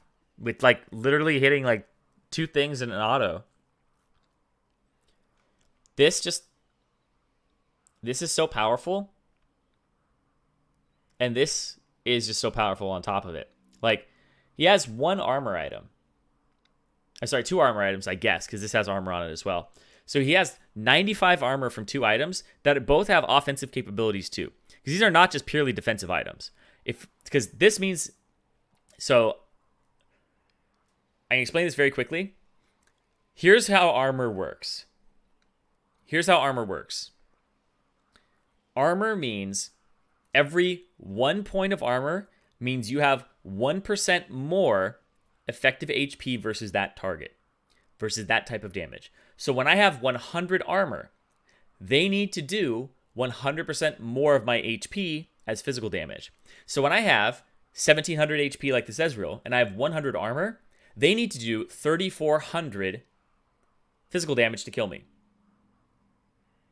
They need to do 3,400. So this is 180. So they need to do 2.8, I guess, because it's 280. So it's 180% more of my HP to kill me, right? So every point is 1% more. So what if I had 300 armor? That means they have to do 300% more of your total HP. That's how armor works. Armor and magic resistance is exactly the same. Every 1 armor is 1% more. That's why healing, so the more HP you have, so the more armor and MR you have, the more HP is valued. That's why it's like, it's not that. So people go, let me do it this way. People say like stacking armor is bad, right? But they think it has like diminishing returns.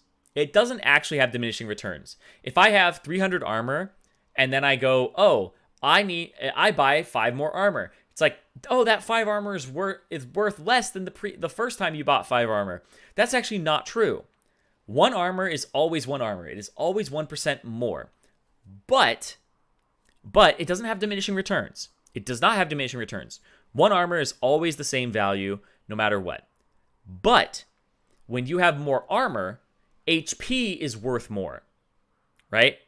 So it's not that it has diminishing returns on armor. It's just that armor increases how good HP is.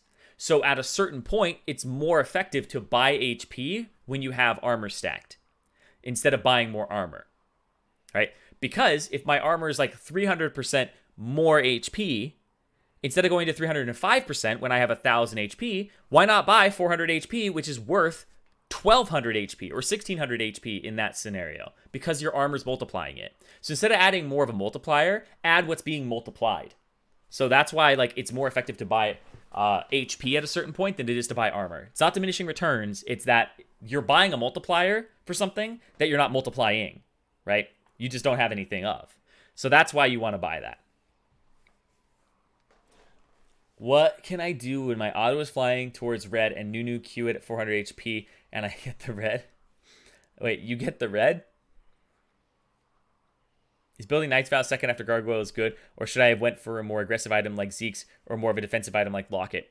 I don't think you need Knight's Vow in this game because so like I would tell you, Knight's Vow is the right pick here if your Ezreal is not this fed, right? Your Ezreal's so fed, he has so much defensive capabilities on his own. I would actually say like getting Zeke's and putting it on Yasuo or something would maybe be the most effective thing to do here, strangely enough.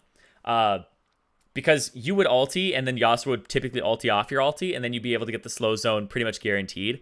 Whereas if you Zeke's here, Ezreal usually doesn't combine with your Zeke's. Should I get Knight's Vow for even more armor for the Ezreal? No, I think at that point, the Ezreal is fine on his own. 180 is more than enough against this team. So I think he's fine. I would actually, if I'm going to Knight's Vow, I'd probably Knight's Vow either the Vladimir or the Yasuo. Not the Ezreal, because I don't think this team's really going to reach Ezreal ever. And if they do, they're not going to kill him. At least I don't think they would. Maybe that's my bad. But I would go for... If I was going to go for Zeke's, I would go for Zeke's on like my Yasuo here, strangely enough.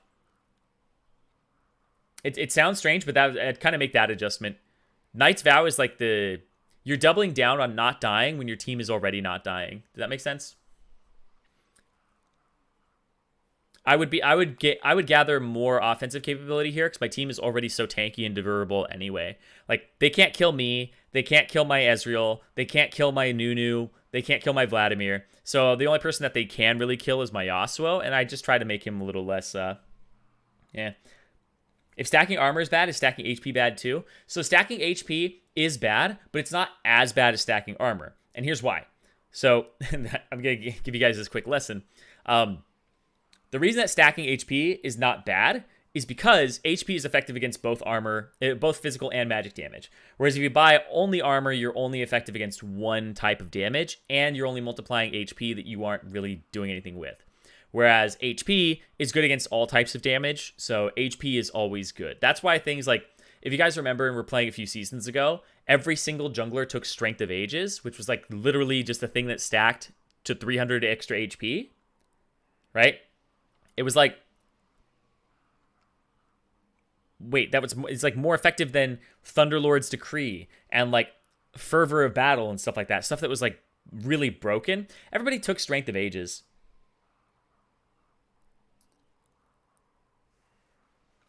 Courage of the Colossus? No, Courage of the Colossus was when you hit somebody with a CC, you got a shield or whatever, right? So, Strength of Ages was literally like, every time you kill a big camp, you get extra HP. And then it stacked up to like 300, and that was it.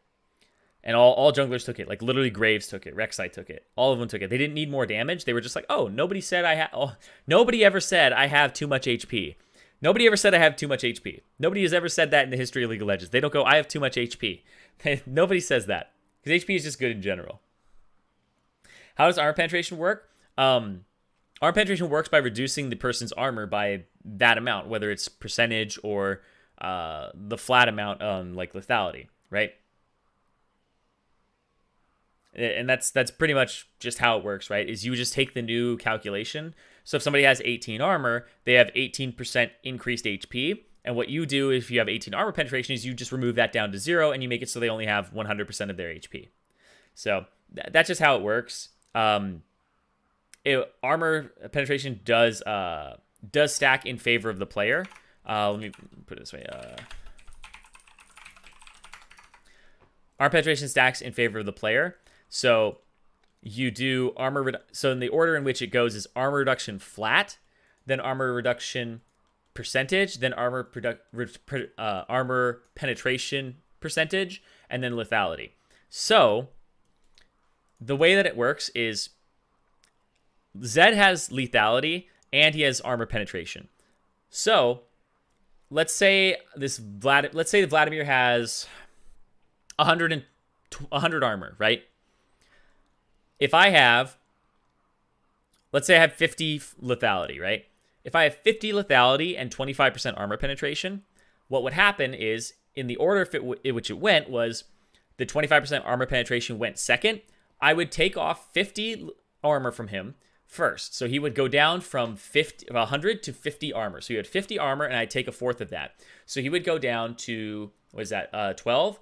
So he would go down to 37.5 armor. So he'd go down to 37.5 armor. Then what would happen is, they would take the calculation of him having 37.5 armor. But it's actually inversed. So you actually do armor penetration percentage first, then lethality. So keep in mind, I said I have 37.5 armor if I take off lethality first, then penetration. But if I reverse it, and I take off 25% of the 100, he's down to 75. Then I take a flat 50 off that for 25. So armor penetration stacks in favor of the player, giving them the best calculations first, where you reduce the flat armor first, then percentage of armor reduction, then you do penetration percentage, then you do lethality. So lethality comes last. So I take the 25% off the 100, so I'm at 75, and then I take 50 off of that. So it's 12.5 more armor penetration for free, because the calculation is that way instead of the other way. So armor penetration is in favor of the player when you stack percentage and you stack lethality. And the way that it works with Black Cleaver is applied before armor penetration percentage. So armor reduction comes first, then penetration, then lethality. So that's how it works in terms of the order. And every time you reduce armor by 1, you are decreasing their effective HP versus your damage type by 1%. So let's move on with this.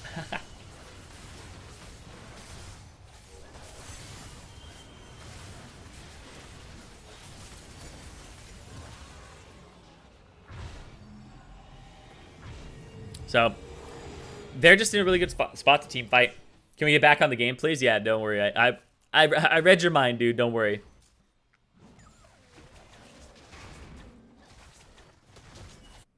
Yeah, Ezreal has Bloodthirster.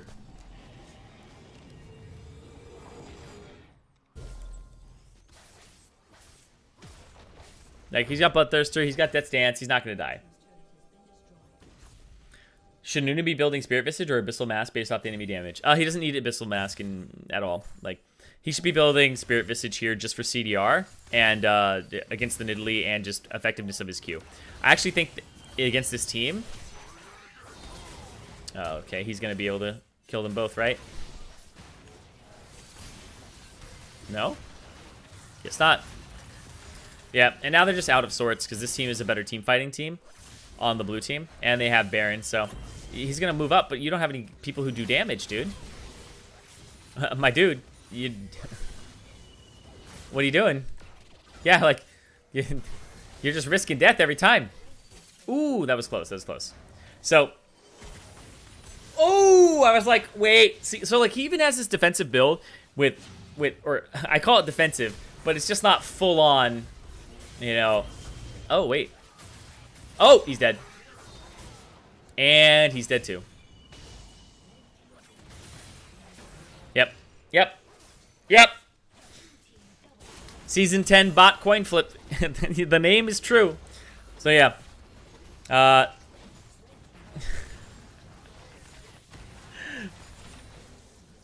Dang, dude. Yeah, Visage is better than Abyssal Mask here. Abyssal Mask only enhances the damage of Vladimir and a little bit of the Ezreal. And I honestly, so like for real talk here, what I would actually build against this team as Nunu, it sounds strange, but I would probably build Oh, you went for a full bramble vet, full thornmail, huh? Thornmail's not bad there. Thornmail's not bad. I would probably go for a frozen heart here. I'd probably go for frozen heart because I'm really lacking in CDR at the moment. I don't think that Nidalee's much of a threat. I would go frozen heart here just because I think it really messes with the enemy because they don't really have attack speed in the first place, which means it's that much more effective against them.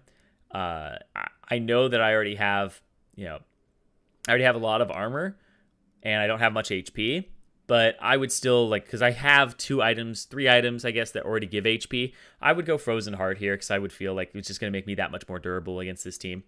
And the CDR is very needed. So I would buy Spirit Visage last because I feel like it's the least important item against this team. And it's kind of like the icing on the cake. But that's otherwise, that's a nitpick thing. I really don't think the order that matters that much. I just think about what's going to kill me in this game at this point, and it's probably just being pelted on by the Aatrox and the Zed and the Ezreal more than the Nidalee throwing a spear.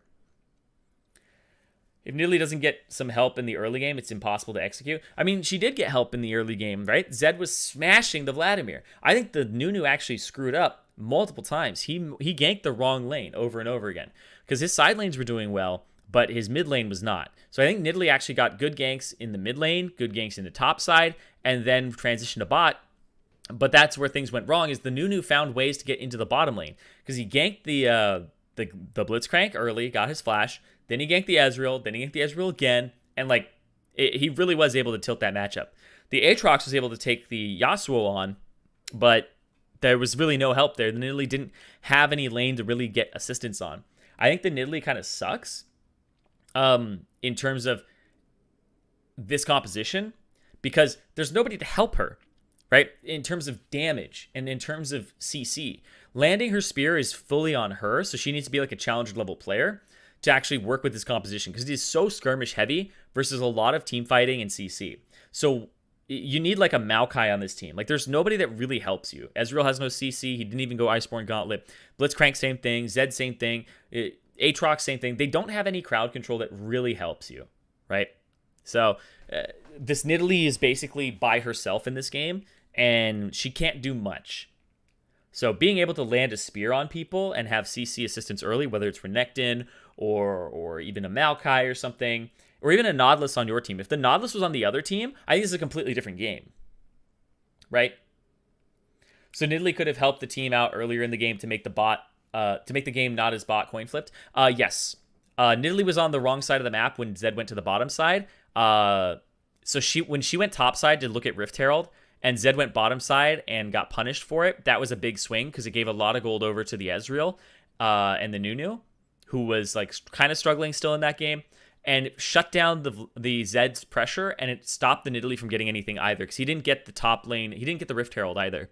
So it was a waste of Nidalee's time. She didn't path correctly at that moment, and Zed didn't assist her go to the top side.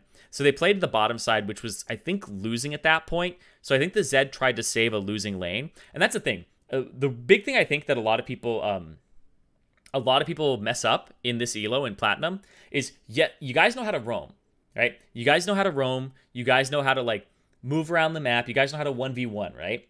What you need to do is you need to think about why you're roaming to that lane in particular. And if the reason is that you started ganking that lane because you want to equalize it, that's the wrong reason. What you need to do is you need to gank your already winning lanes. I know it sounds weird because you want to win all of the map, right? But in League of Legends, when you have an advantage, compounding that advantage is better than shoring up somebody who sucks or a weakness in your team. Because if that person is behind, the chances are if you give them gold, it's not going to make them even because they already were even in this game at one point, right? Mind you, they used to be 0-0-0 and the enemy used to be 0-0-0 and they still lost. So getting somebody who's behind back to even, they're probably going to go back down again, right? They're probably going to go back down because you already gave them a spot in the game where they were even and they screwed it up once. So you should be giving people who have an advantage even more of an advantage because they've already shown you that they can play from an even state and win. So if you give them an advantage, they're more likely to win. This is just statistical and why you should gank winning lanes in the first place. Plus, if the enemy jungler or another person shows up and you're ganking a winning lane, you have a higher percentage chance of succeeding because you have more stats, you have more gold, etc. So you should be compounding your wins with more wins. It'll feel mean, but you are not playing League of Legends to be nice, right? You're playing to win, and winning involves making somebody have the worst possible time. So you should be ganking a lane that's already winning, and basically if somebody did work for you, you know how people say, you know how people tell somebody, like, it's like this Vladimir this game. This Vladimir literally typed in chat. This Vladimir typed in chat here, I did nothing. Lol. Do you guys see that? He said, I did nothing. Lol. What Vladimir did in this game was nothing. He did nothing in this game. But what he did is something that's very actually important, and that is he learned how to win a game that he's not carrying. So if he's not carrying the game, he's okay with not being the star. That is really powerful because people need to learn how to be carried, right? You need to learn how to get carried. For laners, that means don't feed. For junglers and supports, that means not having an ego of you have to carry the game. So let's just say I'm a jungler and my top laner's ahead, right? I need to not go, I'm going to save bottom lane, or I'm going to, I'm going to do X, Y, or Z that doesn't involve me going topside. What you should do then is you should basically be your top laner's like slave. You should basically be like, I'm warding for you, sir. Oh, yes, here you go, master. Here's another kill. And you just go to that person and you make them the star of the game. You're not there to be the star of the game. You need to actually make them do better and better. So you need to make people who already look good look even better. And you need to have the people who look bad try to look less bad by, telling them to just stay put or do what the Vladimir did, who was literally 0-4 in this game at the start. So this game I thought was actually, this is kind of like Platinum in a nutshell. People know how to move to the side lanes. You know how to win with your character, but you don't know when to do those things exactly. So everybody in this game I thought played pretty well at different points in the game. And the difference is like knowing where to go. You know how to roam, but you don't know where to roam. You know how to roam, you roam to bot or top. You know how to gank, but you don't know where to gank, right? Or when to gank. Those are the next few steps that I think everybody should look at, especially everybody in this game. I think everybody has something to look at too, because I think even the Ezreal who went 11-1 and 10, he got fed some kills from the Zed and spoon fed, and his team ganked for him bottom side, which is the right play from them. But then there was no lane swap effectively. There were some parts where I felt like they didn't really take advantage of the fact they had taken bot turret. And so I felt like they didn't utilize this Ezreal as much as they could have by moving him around the map. Granted, I think he played well, but I think they didn't completely utilize him as much as they could have. So I won lane and outvisioned everyone. Yeah, no, I think the Nautilus did super, super well this game. I think the Nautilus is somebody who I would say is like hidden MVP. I think the Nunu did a really good job of making sure that the bot lane was ahead after he had messed up by going middle. The Ezreal kind of played off of what people were setting him up with, and I think the Nautilus did probably the best job in this game of setting everyone up. He had really good parts where he sat in the bottom bush and just tried to pick off the Ezreal, who I know is not an ADC player. So he kind of preyed on that. And Lil Sapling is like, his main is AD, I think, and not support. So I think that was kind of the difference was there was a slight skill difference in the bottom lane, and he took complete advantage of that. He was able to hook the Ezreal. He was able to, follow him up with ultimates and get his flash. Just doing a really good job of using his abilities and active items. So I thought the active usage was quite good too, and the item selection for the kind of the situation. So I think he did a really good job of kind of adapting to what was going on in the game and setting the pace of it too. So, but I thought everybody in this game showed definitely a lot of strengths. But I think the biggest weakness to me is if you want to get to diamond or you want to get to a little higher elo, then the biggest thing you should do is think about why you're doing what you're doing and question it at all times. Why am I going bottom side? And if you can't answer that and you just go oh, I feel like it's right. Why do I feel like it's right? You really need to figure out why you do what you do. Maybe you'll take one step backwards and you'll get worse at the game, but you'll eventually take 2 steps forward here and actually improve a lot, because it's why did Nunu gank mid lane? Maybe his mid laner asked for it. Maybe he felt he needs to shut down the Zed. But that's not actually how you win the game, right? You're trying to stop their win condition, not play to your own, right? Vladimir's job is to stay safe. That's Vladimir's fault, not yours. Don't get sucked into the Vladimir trap. Like, I do this all the time in, like, what is it? I play, like, a lot of WoW, and I raid on 3 different characters. I have a DPS character, a tank character, and a healing character. And when I am playing my tank character, I only care about threat. I only care about the boss hitting me. And I had another tank talk to me. He's like, why don't you slap a shield on and, like, defensive stance and, like, you know, like, shield block all the time? And I'm like, my job is to keep threat. The healer's job is to keep me alive. If I die, it's the healer's fault, right? Like, I can assist them with some cooldowns and shit, but, like, my job is to keep threat. And if I do their job for them and shield block and stuff like that, I'm gonna lose threat. So I will look worse when I try to do somebody else's job for them. So try to do your job, and if somebody screws up their job, it's not your job to cover them. So if I am the Vladimir and I'm messing up, it's not the Nunu's job to cover for me. The Nunu needs to actually just be like, nope, that's not my problem. I'm going to go do this. And if you lose the game because of that, the Nunu can take solace in the fact that he was doing his job. The Vladimir was one who wasn't doing his. So, yeah, I would say don't feel obligated to help everybody on the map. Make sure you're helping the right people, and they are the people who are already ahead. If you're saving somebody from hell, you're probably diving way too deep into the fire to get them, and you're going to get burned.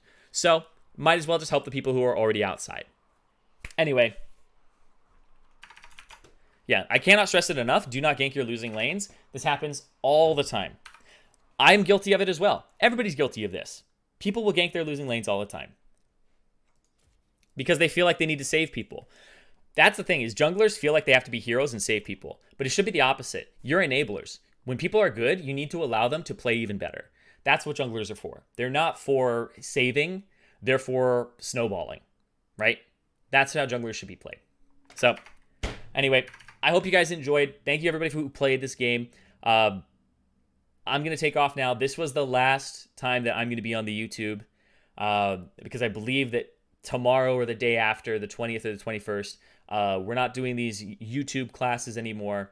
We're going to be doing just YouTube content in terms of guides and everything. But the live classes, I think, are going away, and they're just going to be on the website from now on. So there are free classes on the website. They're live classes. They're at the same time as this every day, I believe.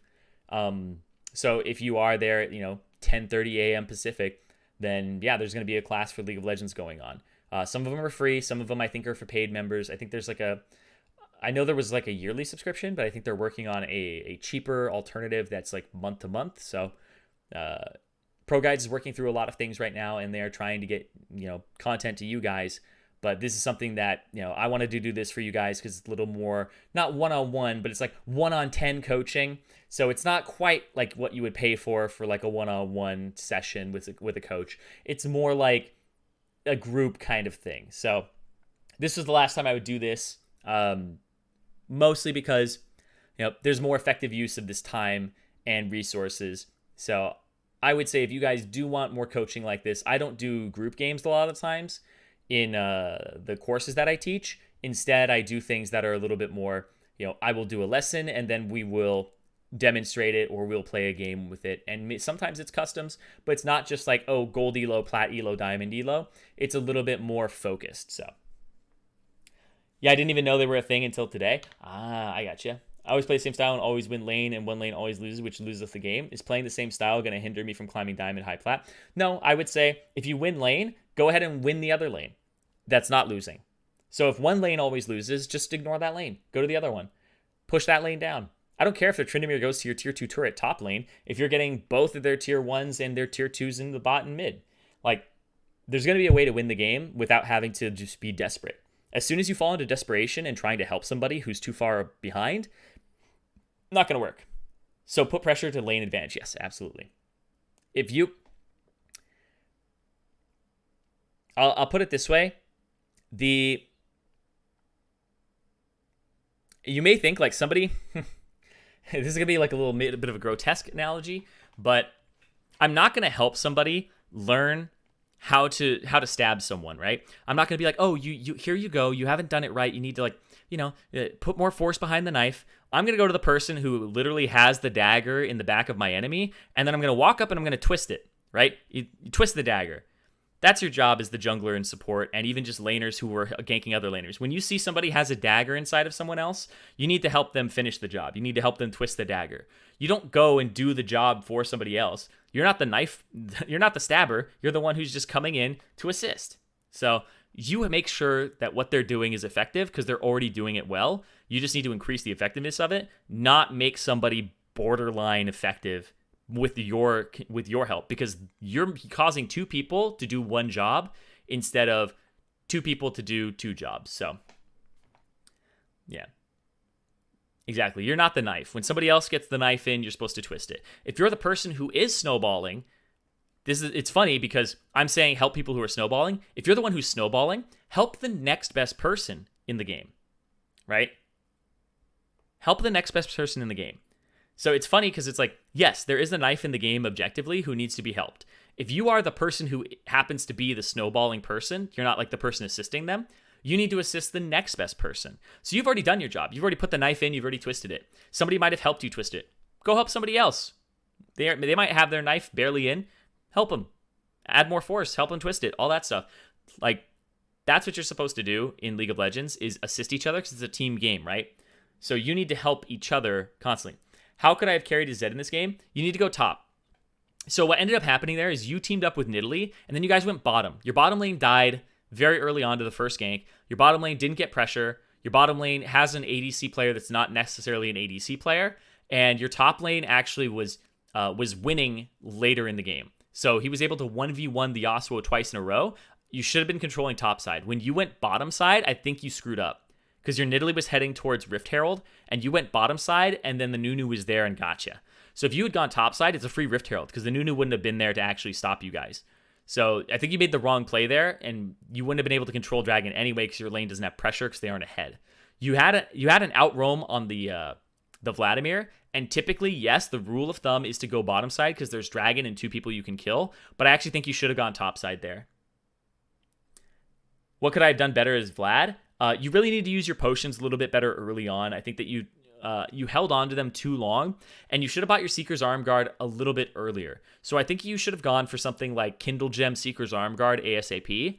The Fiendish Codex, I think, could have been delayed a little bit, but you wanted the survivability versus Zed, because your job is not to kill Zed ever. You're never supposed to kill Zed, right? You're supposed to survive Zed. And what's going to help you do that? Not the Fiendish Codex and the Ampto. What's going to help you do that is going to be the Kindle Gem and the Seeker's Arm Guard. And having that as soon as possible is better, because when Zed kills you, this is going to sound really basic, but I want to explain it in this really basic way, because I think not enough people understand this. When somebody kills you in the game, pay attention. When somebody kills you in League of Legends, solo, the next time you see them, the chance that they kill you again is higher than the chance they had to kill you just a moment ago when they did kill you, because they have more gold. Very basic, very basic. But as soon as the Zed kills you once, he is more likely to kill you a second time because he has more gold. He is closer to his next item than you are, which means he is likely to kill you again. And when he kills you again, you are now even easier for him to kill. Every time you die to someone, it is easier for them to kill you that next time than it was before. Remember that. It should influence your purchases. If you are 0-4 in lane, you messed up 3 more times than you should have. That first time that you mess up, great. But when you make a mistake because you made a mistake earlier, that's even worse than making the initial mistake, because you're not adjusting to what happened in the game. Your job in this game, your win condition as Vladimir, is not to smash the Zed. It's to prevent the Zed smashing you, right? Because you're going to naturally scale, and you're naturally going to counter the Zed with Zonia's Hourglass as well as, your pool. So you don't need to worry about that part of the game. Your job is to survive. You didn't back early, which really sucked, but it was the right move. You didn't use your potions as early as you should have, and you got bitten for that. You used a potion, it wasn't very effective, and you died because you had Ignite on you and you were low HP anyway. So the Zed outplayed you really hard, and then you continued to allow him to outplay you, and the Nidalee really didn't have much to do in those ganks either, right? You brought your Nunu to the lane. The Nunu tried his damnedest and actually got you some kills later, but God, that Nunu was like trying his damnedest to help you. He was really trying to help you. You guys were trying to kill that Zed. That's not what you need to do. You need to freeze, you need to survive, you need to tell your lane, Zed is coming, just play safe. You can't follow his roams, and that's how you play against assassins, is you just need to live against them. You don't need to wave clear if you're Vladimir, because you can't. You just need to scale. You need to buy your defensive items, you need to scale, you need to ward for your team. And that's all you really can do. So you're at the mercy of the enemy, which sometimes the game is like that. Sometimes I'm playing a champion that can't do anything against my opponent. That is the reality of League of Legends. Sometimes there literally is nothing you can do to impose your will on the game. You are the reactive champion, they are the proactive champion during that part of the game. That is their time to play the game. If I'm a Kassadin versus somebody who like a Talon, it's his time to play the game. I don't have the same wave clear as him. He gets to play the game. I get to react to whatever he wants to do. My reaction dictates how well I get to play the game. Because if I'm reacting appropriately, then I will get opportunities to play the game my way later. But if I don't react appropriately, he just gets to take over the game. That's why, like in pro play, people love proactive champions. That's why Elise gets played. That's why Rek'Sai gets played. And then in solo queue, even when they aren't popular or anything, they're still getting played in pro play because they're the champions that get to impose their will early on the game, and they don't care about what the enemy has done. Because if you play a champion that's reactive, you may not get to play League of Legends. League of Legends will always, always, always have an early game, but you aren't guaranteed a late game. Games may end in 15 minutes, 20 minutes, but you will always have to play the first 15 minutes of a game. You always have to play the first 15 minutes of a game. So if a champion has ability to impose their will on the first 15 minutes of the game, they're a really good champion for professional play, right? That's why things like Kayn are being played, but they aren't succeeding, because they're really good in solo queue. They're really good in solo queue, because when you hit 15 minutes, you're guaranteed to basically transform. And so he'll always have a way to impose his will on the game in solo queue later. But in pro play, he doesn't really get to do much early. So champions that are proactive, you can take more feedback with because you are the one who probably messed up. Whereas if you're the person in the reactive matchup, the Vladimir in this case, all I can do is be like, you didn't react appropriately to what he did. You have to, like at that point, you're literally just reacting to the Zed. That's all you can do is react to him. That's the nature of that champion. You react to what he does. You don't get to make the first move. You shouldn't be able to make the first move, or else that's really the Zed's fault for dropping the ball. But yeah, that's sometimes the nature of the game, and you have to accept that. If you're going to play champions that scale, or champions like Vladimir, I assume you're a one-trick, you have to realize that there are times where your job is literally to just not mess up, and sometimes it's to just let the enemy do what they want, but don't let them do what they want to you without you being able to react appropriately. So just find out what the answer is, right? They're going to constantly send you test questions, and you have to answer them appropriately. The pop quiz from the Zed, he came out of the bush, right? Do you have the right answer? Yes or no? That's what you have to learn as Vladimir, is how to answer things.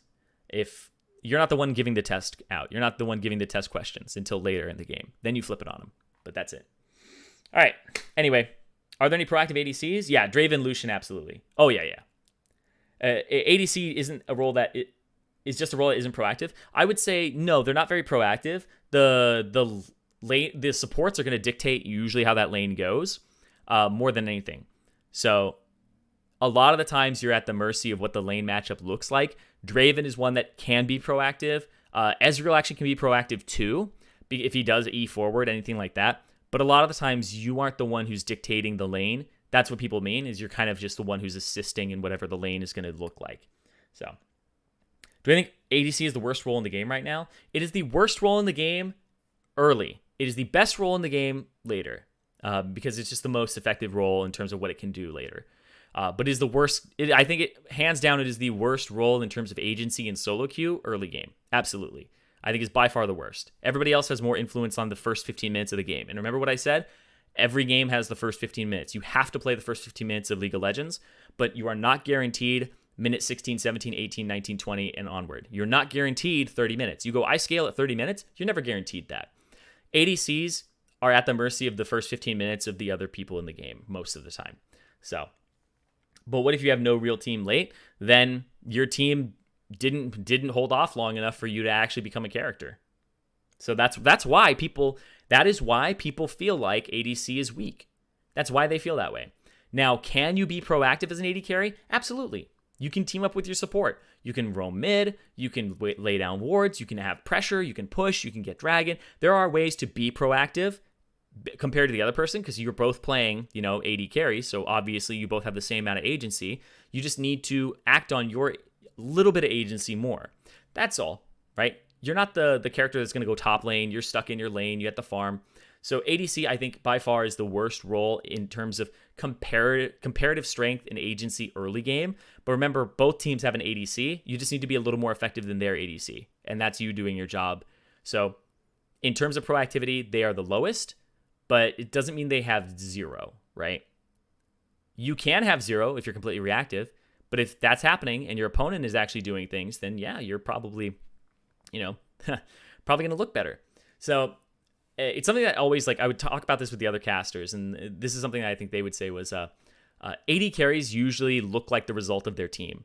So there were times where we'd look at an AD carry and it's like, wow, look at Altec. He has so many kills, so little deaths. Look at Apollo. He's doing so well. He's got the highest KDA. It's like, you're usually a result of your team. If you have a really good scoreline as an ADC, it's probably because your team just allowed you to do what you wanted to do and not get touched, which meant everybody else in the game was probably a threat and you were just kind of there, right? You were kind of just there and you did what you're supposed to do, which is damage. And you never run out of damage. So ADCs usually look like the product of their team, which kind of is indicative of the fact that they don't have much agency. So yeah. Anyway, like I said before, this is the last YouTube from me. I think there's one more tomorrow. Anyway, I'll be on the website from now on Mondays and Thursdays for the live classes. That's on ProGuides.com. There's a live class tab. There are some free classes if you are interested in those. And yeah, so I just want to say to you guys, I really enjoyed doing the YouTube. It's been a few months now. A lot of you guys I've come to know and watch your play, especially the Zed in this game. And it's always a pleasure. So I want to say thank you guys so much for making my time here on the YouTube so fun and something that I would wake up and really want to do. So I appreciate that from you guys. I hope to see some of you guys in those live classes when they're free, when they're not free. But yeah, thank you guys so much. I'll, of course, still be doing the live classes and still being a part of ProGuides and all that stuff. I'm just saying this is going away. So yeah, I'll be voicing the guides. I'll be doing some of the guides there. And I hope you guys have a great day. I hope you guys have a great weekend. And, if I see you on the site, then I'll see you then. And otherwise, hopefully you just hear my voice and, watch the guides. So I just want to say goodbye. And I hope you guys have a good one. And I hope you get better at League of Legends, however that may be. Hopefully through this or, whatever medium you find. So once again, thank you guys for coming. Thank you guys for making my time here so great. And I'll see you guys next time. Peace.